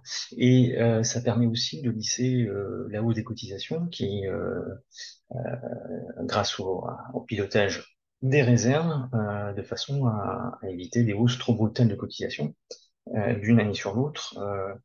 Mais évidemment, on n'est pas à l'abri de devoir augmenter fortement les cotisations si, par exemple, le gouvernement décide de se désengager massivement et de transférer d'organiser un transfert de charges entre la sécurité sociale et les organismes complémentaires, ou décide de revalorisation des prestations et des bases de remboursement, ce qui induit un plus grand remboursement des organismes complémentaires.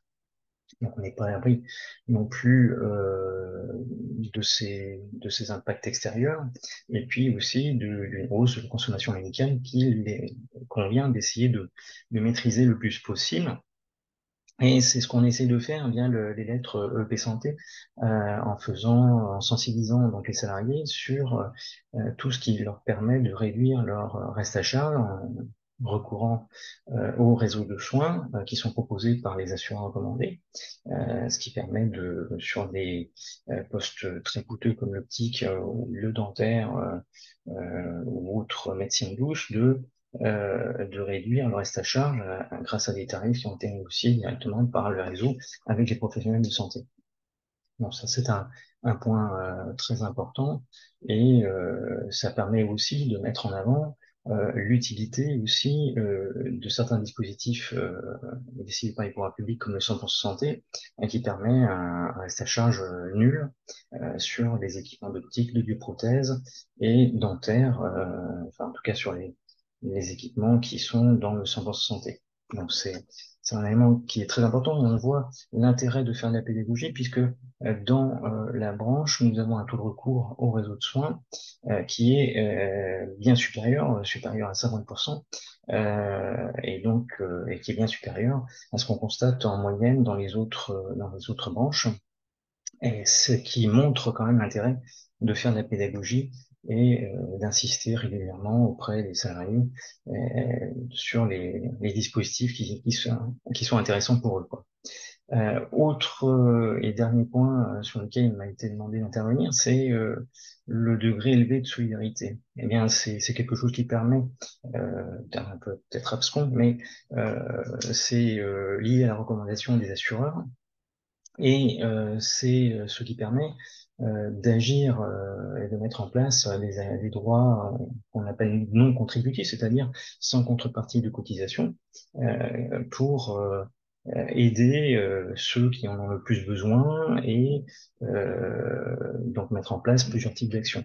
Donc il y a dans le régime, nous avons mis en place des exonérations de cotisation pour certaines catégories de personnel, comme les salariés à temps partiel ou faible rémunération, les apprentis ou alternants, les salariés en contrat d'apprentissage, donc, qui peuvent bénéficier d'exonération. Et c'est important que les établissements le relaient, puisque je crois qu'on a à faire connaître ces exonérations plus largement sur le terrain. Et ensuite, le financement aussi d'actions de prévention. Et ça, ce sont des chantiers de longue haleine qui ont été initiés au niveau de la branche PNL, avec des chantiers en cours, les travaux étant délégués à la commission de prévention, et qui travaillent en lien avec la CPPNI.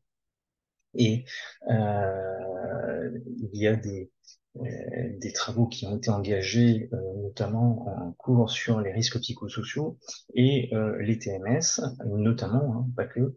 Et donc on devrait aboutir prochainement à des actions de prévention. Mais tout d'abord, il y aura un groupe d'établissements pilotes, on va dire, pour essayer d'expérimenter le dispositif avant de le généraliser. Donc, ce sont des travaux qui sont en cours, et bien sûr, ça demande des financements très importants, et ce que permet donc la mutualisation et la solidarité au sein des régimes. Voilà.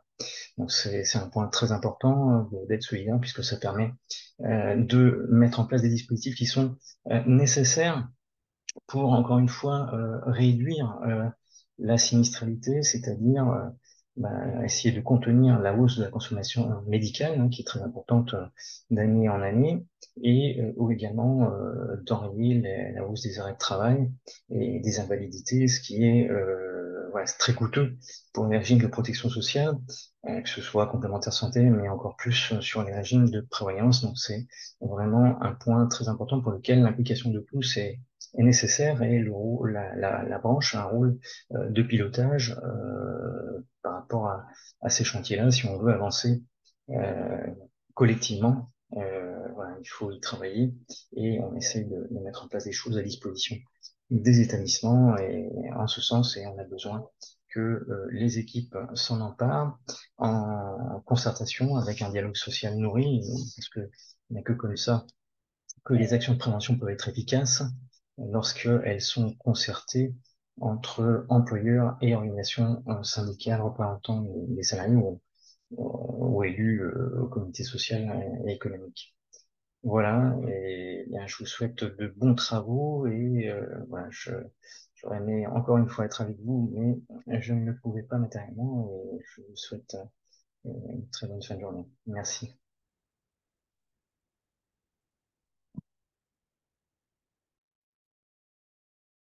Autre clé de voûte.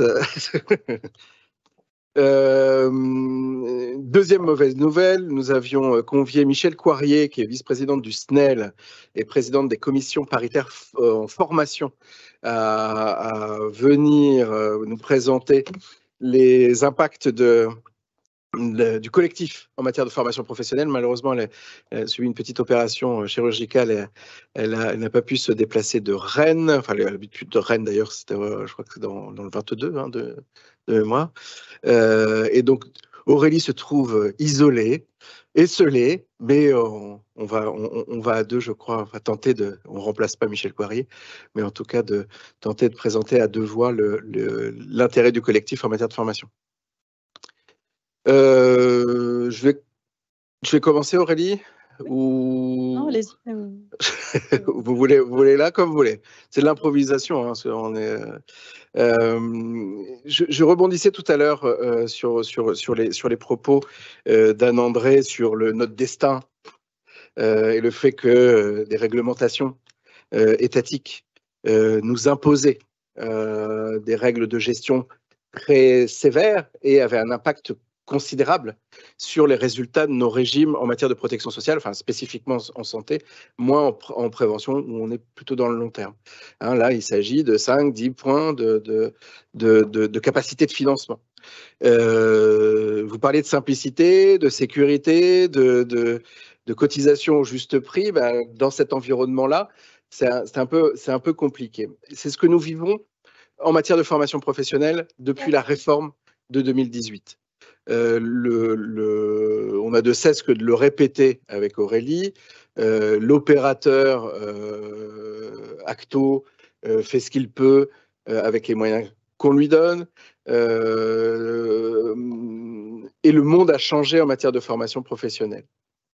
Les contributions qu'on appelle les contributions CUFPA sont désormais appelées par l'URSSAF, vous le savez, et c'est France Compétences qui ventile la contribution unique, qui intègre d'ailleurs la contribution que nous ne payons pas, qui est la taxe d'apprentissage, à un ensemble d'acteurs, dont les OPCO, mais il y a aussi la Caisse des dépôts et consignations, l'État, les régions, les transitions pro et les opérateurs de COP.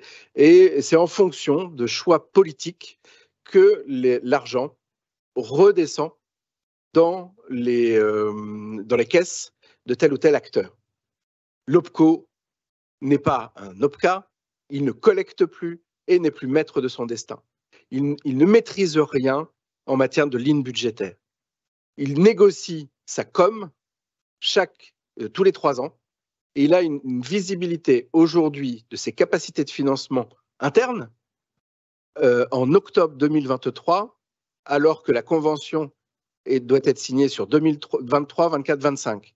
C'est-à-dire qu'une convention va être signée en octobre pour déjà une année de fonctionnement dans le cadre de cette convention. L'OPCO a un budget prévisionnel que France Compétences lui délivre en octobre ou novembre, a une certitude sur son budget de fonctionnement en année N plus 6 mois. C'est-à-dire qu'en gros, on est dans une logique de fonction publique. C'est-à-dire qu'il n'y a pas du tout de prévisionnel. On a un budget avec des dotations et on voit des compléments de dotation en cours d'année qui ont à chaque fois une motivation différente. D'où des à-coups dans les prises en charge et d'où une information et une communication qui se fait de plus en plus difficile. C'est-à-dire que juste que je voulais que vous compreniez bien, c'est qu'aujourd'hui, nous ne sommes plus maîtres de la collecte comme nous l'étions il y a quelques années. Nous n'avons pas de lisibilité à 3 mois sur les budgets disponibles pour le financement des actions de formation. Nous faisons des plans sur la comète, nous intégrons un peu d'éléments sur l'expérience, mais Sophie qui siège en commission, c'est ça par cœur. Le conseil d'administration d'Acto est dans le même état que les membres de SPP ou les membres de CPNFP. On navigue dans le brouillard, ou parfois dans le brouillard, on nous demande d'accélérer, de réduire la voilure, etc. On n'y comprend pas grand-chose, et en tout cas, c'est une réalité. Il y a une visibilité à peine à 3 mois. Juste pour présenter la diapo suivante, c'est une autre vision. Vous voyez les pourcentages dédiés à chaque opérateur, et chaque année, les contributions à destination des OPCO ont tendance à se réduire. Tout cela, là, ces 3/4 dernières années, pour un financement accru de l'apprentissage. Toute la CUFPA part sur le financement de l'apprentissage. Aujourd'hui, toute décision, la mobilisation des fonds de la formation professionnelle se font sur l'apprentissage. Aujourd'hui, nous avons des fonds disponibles. Nous avons appris en juin que nous avions des fonds disponibles. C'est 30 millions d'euros de plus à l'OPCO grâce à notre consommation et à la composition de nos établissements. On a pu récupérer une bonne part de cet argent-là.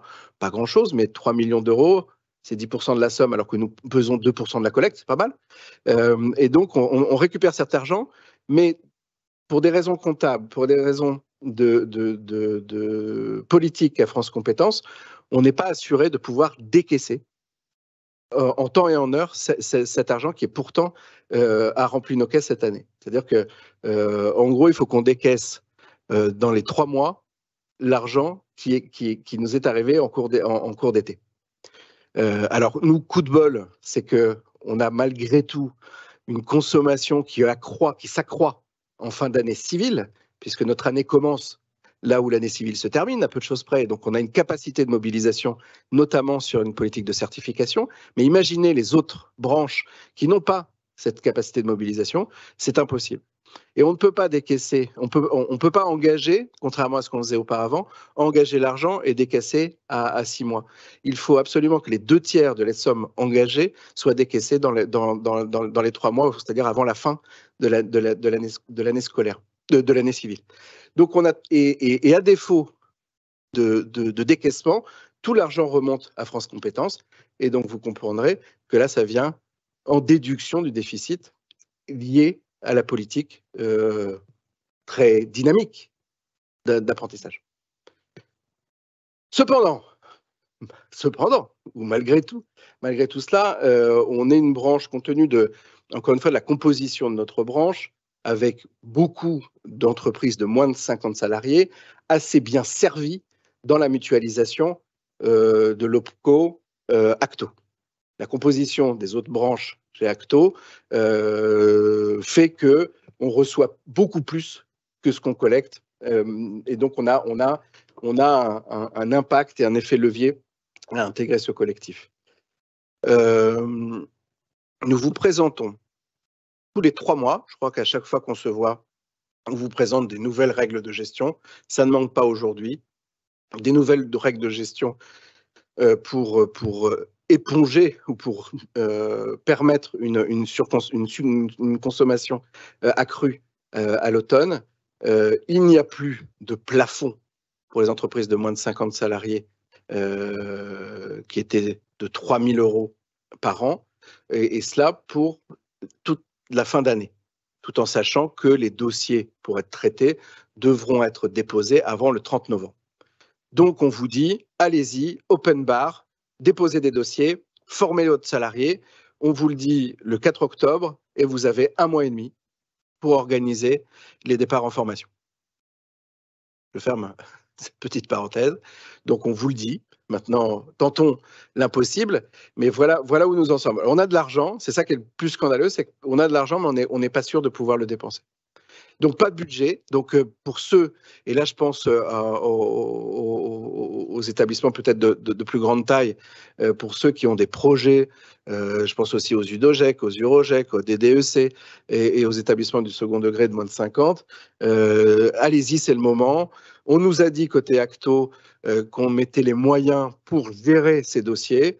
30 novembre le dépôt et on devrait avoir une certaine forme de libéralité jusqu'à mi-janvier. Donc on devrait pouvoir avoir une capacité d'engagement. Donc sur le papier, formidable effet levier de la mutualisation et du collectif. On n'a pas de budget, c'est-à-dire que vous payez 100, vous pouvez dépenser 10 000. Ce qui est rare quand même dans notre monde. Et en plus, là c'est sur le plan de développement des compétences, hein, sur le légal, sur le 0,1%. Et en plus, on a d'autres budgets qui sont ouverts, des actions collectives, là où on a un budget à 3 000, et on a des budgets sur capital compétences, sur des priorités de branche à hauteur de 2 500 €, et des budgets financés par des contributions conventionnelles. Je ne sais pas si vous revenez sur la contribution conventionnelle, Aurélie, qui finance des abondements CPF qui ont du mal à partir pour des problèmes informatiques. Aurélie et comme Dorothée se bat un peu contre des moulins parfois et de l'informatique réfractaire. Et donc, ça fait partie aussi de l'accompagnement à avoir un régime collectif. Mais voilà, l'abondement CPF commence à partir. Donc, sur le papier, formidable outil que la mutualisation, formidable moyen, puisqu'on a des effets leviers considérables en matière de financière et de départ en formation. Ceci étant, il y a une logique de stop and go qui est assez difficile en matière de gestion des ressources humaines. Et donc, le seul conseil qu'on peut vous donner, c'est les employeurs qui m'entendent, c'est vraiment d'être très attentifs aux informations qu'on délivre et d'être prêt au cas où et de toujours avoir sous la main un dossier de formation pour pouvoir bénéficier de ces lignes budgétaires dont on ne maîtrise pas l'arrivée et la date d'arrivée. Voilà, merci. Merci Jean-René pour ce point financier. Et il y a un autre élément en fait qui participe à la mutualisation pour la branche, c'est capital compétences. Donc ça ne fonctionne plus. Ah, on a un petit problème de... Merci. Donc capital compétences, qui est donc la contribution conventionnelle de la branche qui existe depuis 2015 et qui est passée en 2022 à 0,3% de la masse salariale, quel que soit l'effectif. Pour tous les salariés, et elle permet en fait de financer à la fois les priorités de la branche au niveau des certifications, qui permet aussi de proposer une politique dynamique aussi pour la création de certifications et de titres. Donc cette contribution conventionnelle est gérée par Acto et elle continuera à l'être puisqu'on a eu l'information que les URSSAF ne seraient pas en capacité de pouvoir gérer les contributions conventionnelles des branches. Donc, c'est bien Acto qui va continuer à gérer capital compétences. Sur les règles de gestion qui sont disponibles chez Acto, il y a plusieurs axes qui permettent en fait de dépenser cette contribution conventionnelle pour tous les établissements. Il y a les axes aussi des actions collectives. Par exemple, les établissements de plus de 50 salariés ont une enveloppe de 5 000 € sur les actions collectives espace formation d'Acto. Donc, il ne faut pas hésiter à mobiliser les fonds disponibles. Et c'est également un dispositif important que sont les actions en réseau. Donc, c'est un dispositif qui est né aussi en 2015 et qui, là, en fait, va prendre une nouvelle image, parce qu'on a engagé de nouvelles modifications pour le dépôt des dossiers avec un formulaire qui se trouve en ligne. Donc, quand vous aurez le support, vous pourrez en fait scanner le QR code et vous aurez en fait directement accès à un nouveau formulaire qui permet en fait de déposer des dossiers de demande d'action en réseau. Alors, qu'est-ce que c'est que les dossiers d'action en réseau? En fait, les partenaires sociaux ont décidé la création d'un dispositif spécifique pour la branche et qui permet à partir de 2 établissements qui ont un besoin commun en formation de pouvoir mutualiser les moyens et faire partir en fait les salariés en formation. Et la branche, en contrepartie de cette mutualisation, vient payer en fait les frais pédagogiques dans la limite de 30 €. Ce dispositif, il a une simplification administrative, c'est-à-dire qu'il n'y a pas la nécessité pour les établissements qui font partie du réseau de déposer chacun un dossier de prise en charge auprès des services d'Acto, mais c'est centralisé auprès donc, de la commission des actions en réseau qui va directement transmettre à Acto un formulaire et qui va permettre en fait du coup d'inscrire tous les établissements directement sur un fichier. Cette année, entre janvier et la dernière commission qui a eu lieu fin septembre, la branche a analysé 48 dossiers et il y a eu de mémoire 5 refus de dossiers. Donc c'est vraiment une croissance des demandes d'action en réseau. Toutes les thématiques sont ouvertes. Et en fait, avec les partenaires sociaux, on étudie là, donc, tous les 1 mois et demi, les dossiers de demande et on accorde en fait les financements sur Capital Compétences. Je vous ai mis sur la diapositive les différentes thématiques. Bon, voilà, c'est un extrait, hein, mais pour vous donner des idées. Il y a beaucoup d'actions de formation à destination des ASEM pour leur développement de leurs compétences. Il y a également aussi beaucoup d'actions à viser pour la vie scolaire, pour développer de nouvelles thématiques. Mais il y a aussi des formations à destination des chefs d'établissement sur des techniques de management. Et puis aussi beaucoup de thématiques sur le harcèlement en milieu scolaire qui ont été demandées dans l'attente en fait de la mise en œuvre du nouveau bloc pour le CQP-CVS qui concernera le harcèlement en milieu scolaire. Donc c'est vraiment un dispositif qui est à la main en fait des établissements. Les UDOGEC, les UROGEC peuvent être les relais, mais aussi d'autres institutions. On a des DEDEC qui aussi prennent le relais pour créer ces actions en réseau. Et puis bien sûr à la main des chefs d'établissement qui constituent des réseaux et qui peuvent déposer un dossier. Et il ne faut pas hésiter donc à contacter la commission via mon intermédiaire pour étudier en fait les dossiers de demande d'action en réseau.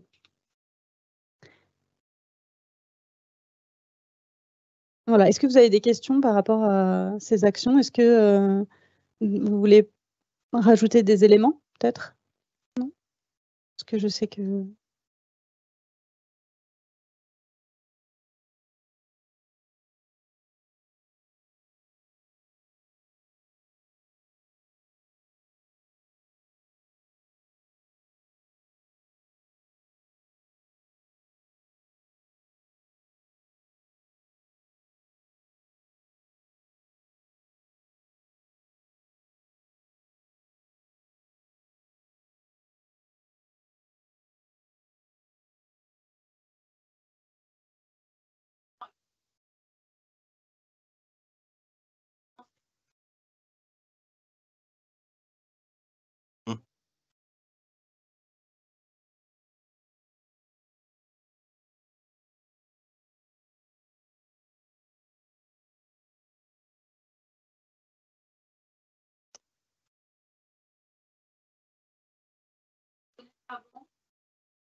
Ok, c'est noté.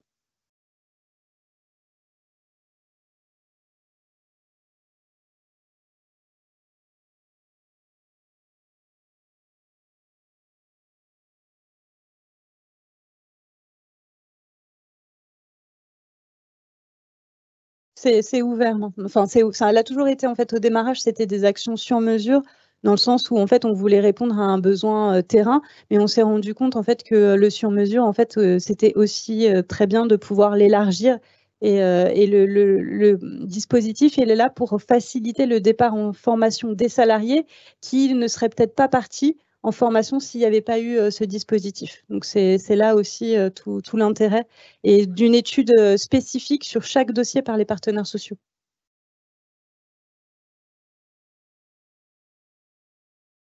On va donc également parler de l'abondement automatique du compte personnel de formation. Donc, on a signé avec la Caisse des dépôts et consignations et Acto une convention tripartite qui permet en fait d'avoir un abondement automatique au compte personnel de formation à hauteur de 3 000 €. Donc, cet abondement vient compléter les fonds disponibles sur les comptes personnels de formation des salariés. Il y a pour l'instant 7 formations qui sont éligibles. Donc, les formations créées par la branche, donc, par exemple les CQP de vie scolaire, mais il y a également les 2 titres. Le CAP accompagnant éducatif petite enfance donc qui marche aussi très bien. Et puis 2 formations portées par les établissements privés agricoles. Donc cet abonnement, il est directement accessible via la Caisse des dépôts et consignations. Il est à la main en fait du salarié qui est titulaire du compte. Et c'est vrai que là, on a eu quelques remontées de blocage de l'abonnement.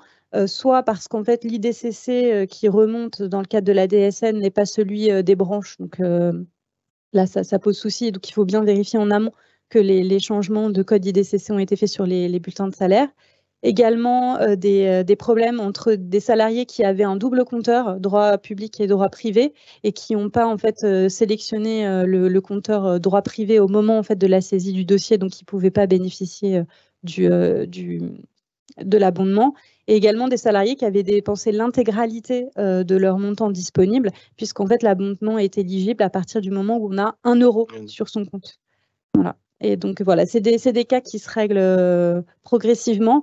À fin juillet, on avait 30 dossiers déposés, ce qui est quand même une forte accélération, puisqu'en avril, on en avait... Oui, mais comme ça, c'est formidable, une multiplication par 30. Voilà, donc ça correspond aussi à l'ouverture des sessions CQP, notamment de vie scolaire, qui démarre la semaine prochaine. L'appropriation d'une nouvelle façon aussi d'acheter de la formation. Là, c'est le salarié. Enfin, intellectuellement, c'est quand même autre chose. C'est le salarié qui va acheter une formation et on lui dit qu'il va bénéficier d'un abondement. C'est pas exactement la même démarche psychologique que d'attendre que l'employeur achète la formation sur des fonds disponibles ou non. Hein. On est dans un autre monde là. Hein. Donc, en tout cas, bravo, parce que ça, c'est une vraie innovation à saluer cette année. Et donc, ça y est, c'est en cours. On a 30 ou 40 dossiers. On en est content. Juste pour terminer, une politique de branche et d'interbranche sur les certifications, avec un souhait de développement fort de l'ensemble des partenaires sociaux ici présents, et une articulation à nouveau à saluer entre les travaux d'une commission paritaire, une CPPNI en pleine négociation sur les classifications, et une CPN sur la formation professionnelle, et on va se retrouver sans doute d'ici 15 jours autour des mêmes problématiques, autour des mêmes thématiques, avec un choix, celui d'offrir un peu d'évolution professionnelle, peut-être un peu de mobilité, et ça fait écho à nos débats de ce matin, et sans doute à notre rôle que d'accompagner la montée en compétences. Donc merci à chacun d'entre vous d'ailleurs de participer à cette montée en compétences, et encore bravo Aurélie, bravo Agatha qui est tout en haut, qui s'occupe de cette politique de certification justement. S'il n'y a pas d'autres questions, mesdames, je vous remercie chaleureusement de votre rapport et de vos discours, et toujours aussi clairs. Merci bien. Et on va laisser la parole à Marie pour conclure cette journée autour de la loi sur le partage de la valeur. J'espère qu'on a partagé de la valeur ensemble toute la journée. Et en tout cas, on va finir sur cette loi nouvelle et les apports de la Caisse d'épargne. Si vous voulez bien, Marie, je ne sais plus où les appelle.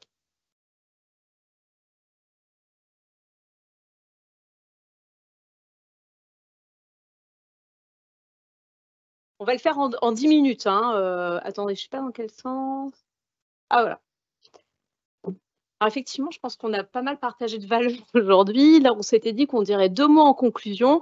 Je me donne une dizaine de minutes sur ce sujet, pas plus. Simplement pour vous dire que ce sujet du partage de la valeur, déjà, ça s'inscrit dans la continuité de pas mal d'échanges qu'on a eu ensemble ces dernières années, des échanges avec Caisse d'épargne, mais aussi avec un acteur clé du groupe Banque Populaire Caisse d'Épargne, dont on fait donc partie, qui s'appelle Natixis Interépargne et qui est vraiment un expert sur tous ces sujets.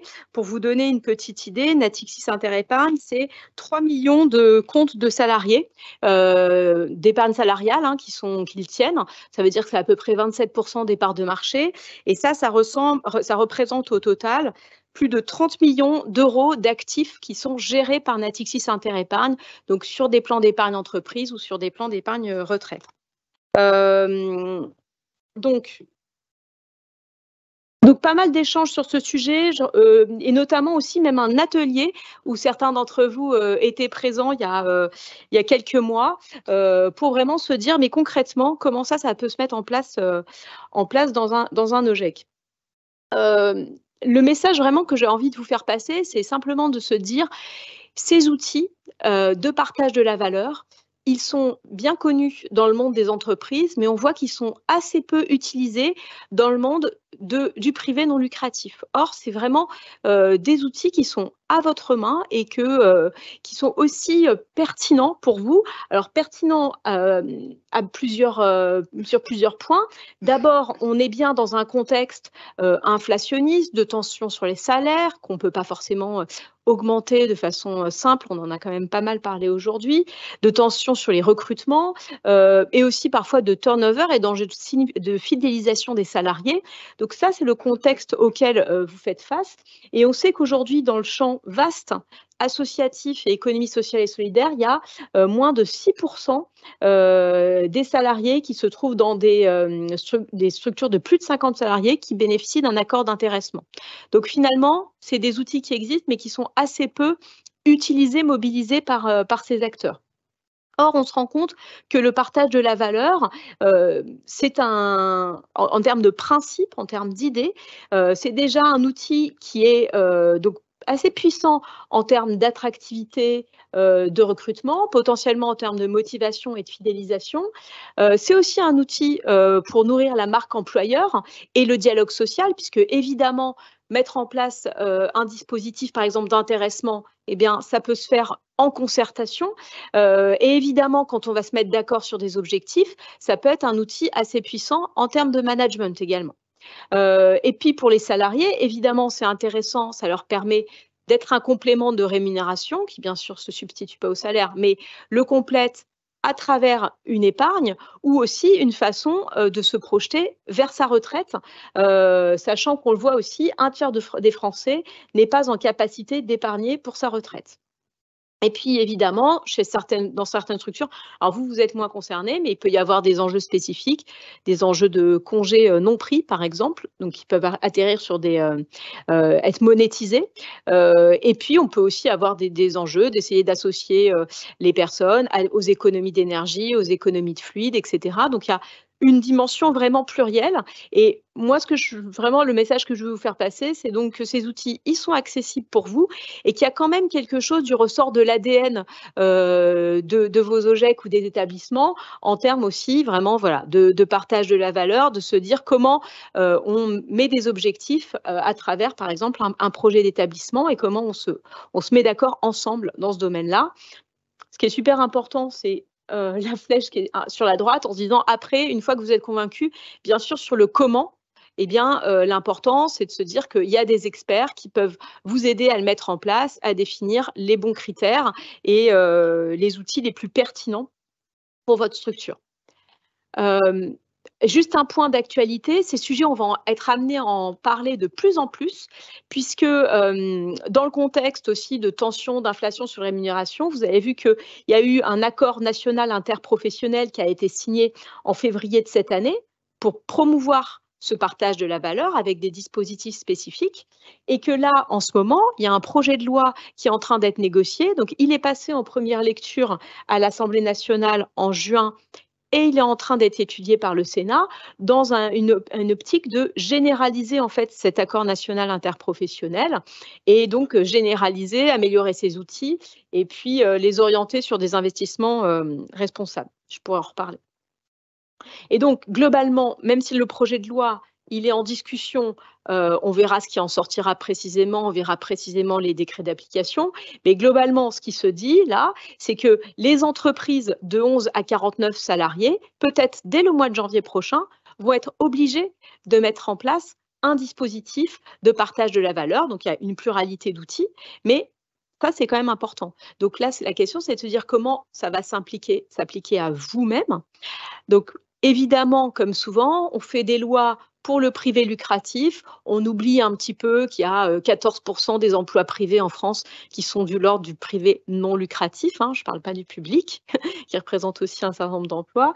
Donc, les 14% des emplois du secteur privé, c'est du privé non lucratif. Voilà, c'est ça que je veux dire.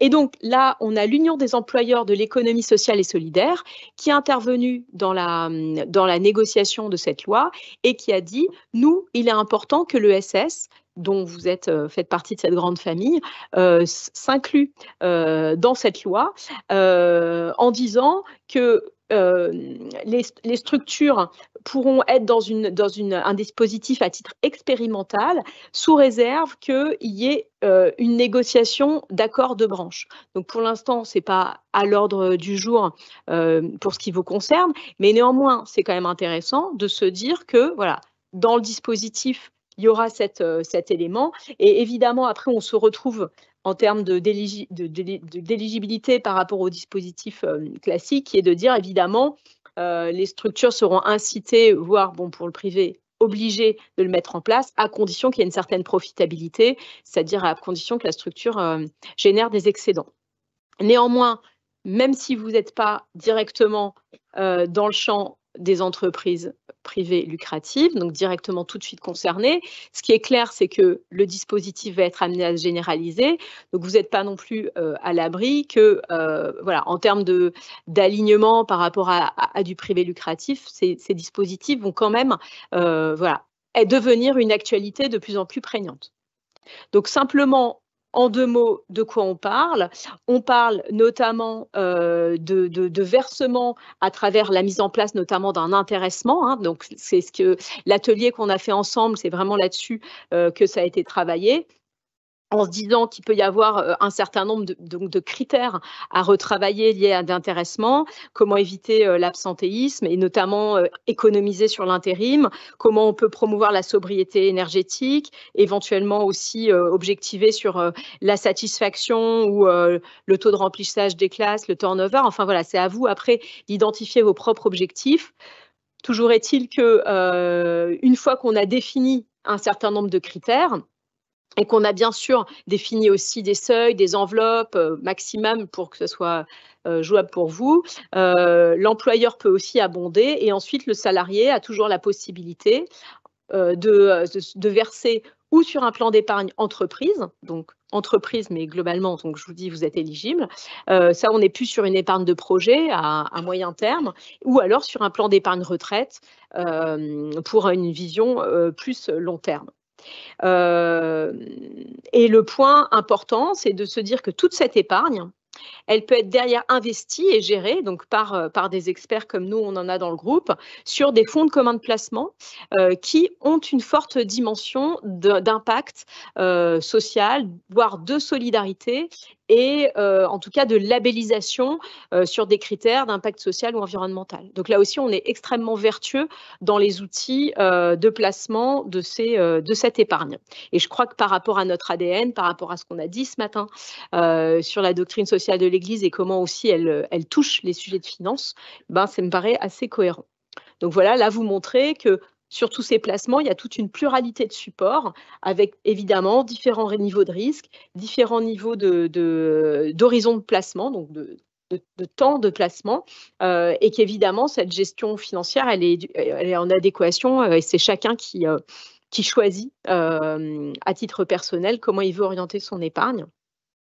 Simplement, je reviens en arrière, vous dire que nous, côté caisse d'épargne, vous voyez, on a 270 personnes morales de l'ESS, donc privés non lucratifs, y compris les dom-tom, je le précise ce matin, que ça soit clair, qui sont équipés de ce genre de propositions pour leurs salariés. Donc, c'est pas du virtuel, mais on pense que ça peut se développer encore plus. Et pour aller plus loin, évidemment, on en parle sur notre site, mais je voulais vous indiquer qu'avec l'Union des employeurs de l'économie sociale, on a donc, et puis notre expert groupe qui s'appelle Natixis Interépargne, on a donc réalisé un guide dont on vous a donné une feuille qui vous le présente ce matin à l'accueil. Vous avez là un QR code sur lequel le guide sera prochainement téléchargeable. Il se trouve que la semaine prochaine, il y a un webinaire national qui va expliquer ça. Et que avec ma collègue Anne-Marie, que je n'ai pas présentée, donc Anne-Marie Retailleau, qui m'accompagne sur toute la clientèle de l'enseignement primaire, secondaire et de la formation, voilà, on peut aussi tout à fait faciliter, et on l'a déjà fait, l'organisation de webinaires dédiés dans des régions pour vos membres, si ça vous intéresse de creuser le sujet. Et évidemment, derrière tout ça, ça se fait avec un accompagnement. C'est pas voilà, vous êtes profondément et forcément aidé dans la définition de critères, de l'enveloppe, etc. Voilà, et vous avez même nos coordonnées si vous le souhaitez en conclusion. Et puis j'imagine que Jean-René, il y aura tous ces slides qui seront présentés suite à la journée.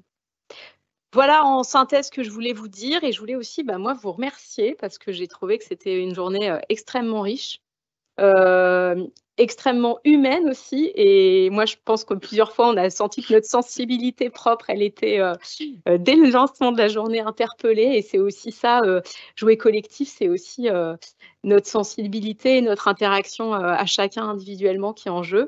Et moi personnellement j'ai passé une journée très riche, et j'ai trouvé que c'était extrêmement innovant aussi d'avoir ces acteurs, et je vous remercie en tout cas d'avoir été si créatifs. Et vous serez toujours les bienvenus ici si vous souhaitez revenir.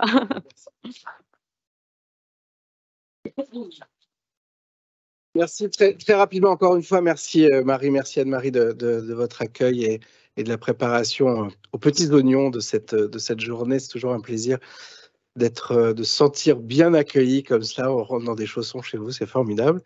Donc on a fait vibrer le cuir, c'est bien.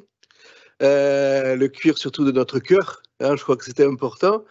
Je sais pas, Jean est parti, mince. Jean Bontemps. Écoutez, un grand merci à tous les intervenants, bien sûr. Un grand merci aux personnes qui nous voient peut-être de très loin, pour certains d'entre eux. Et puis, un merci tout particulier à mon équipe. Anne, Dorothée, Agatha, Aurélie et Aude a dû sans doute partir pour s'occuper de la petite. Je suis très fier de travailler avec vous au quotidien. Merci beaucoup et soyez heureux. Bonne soirée.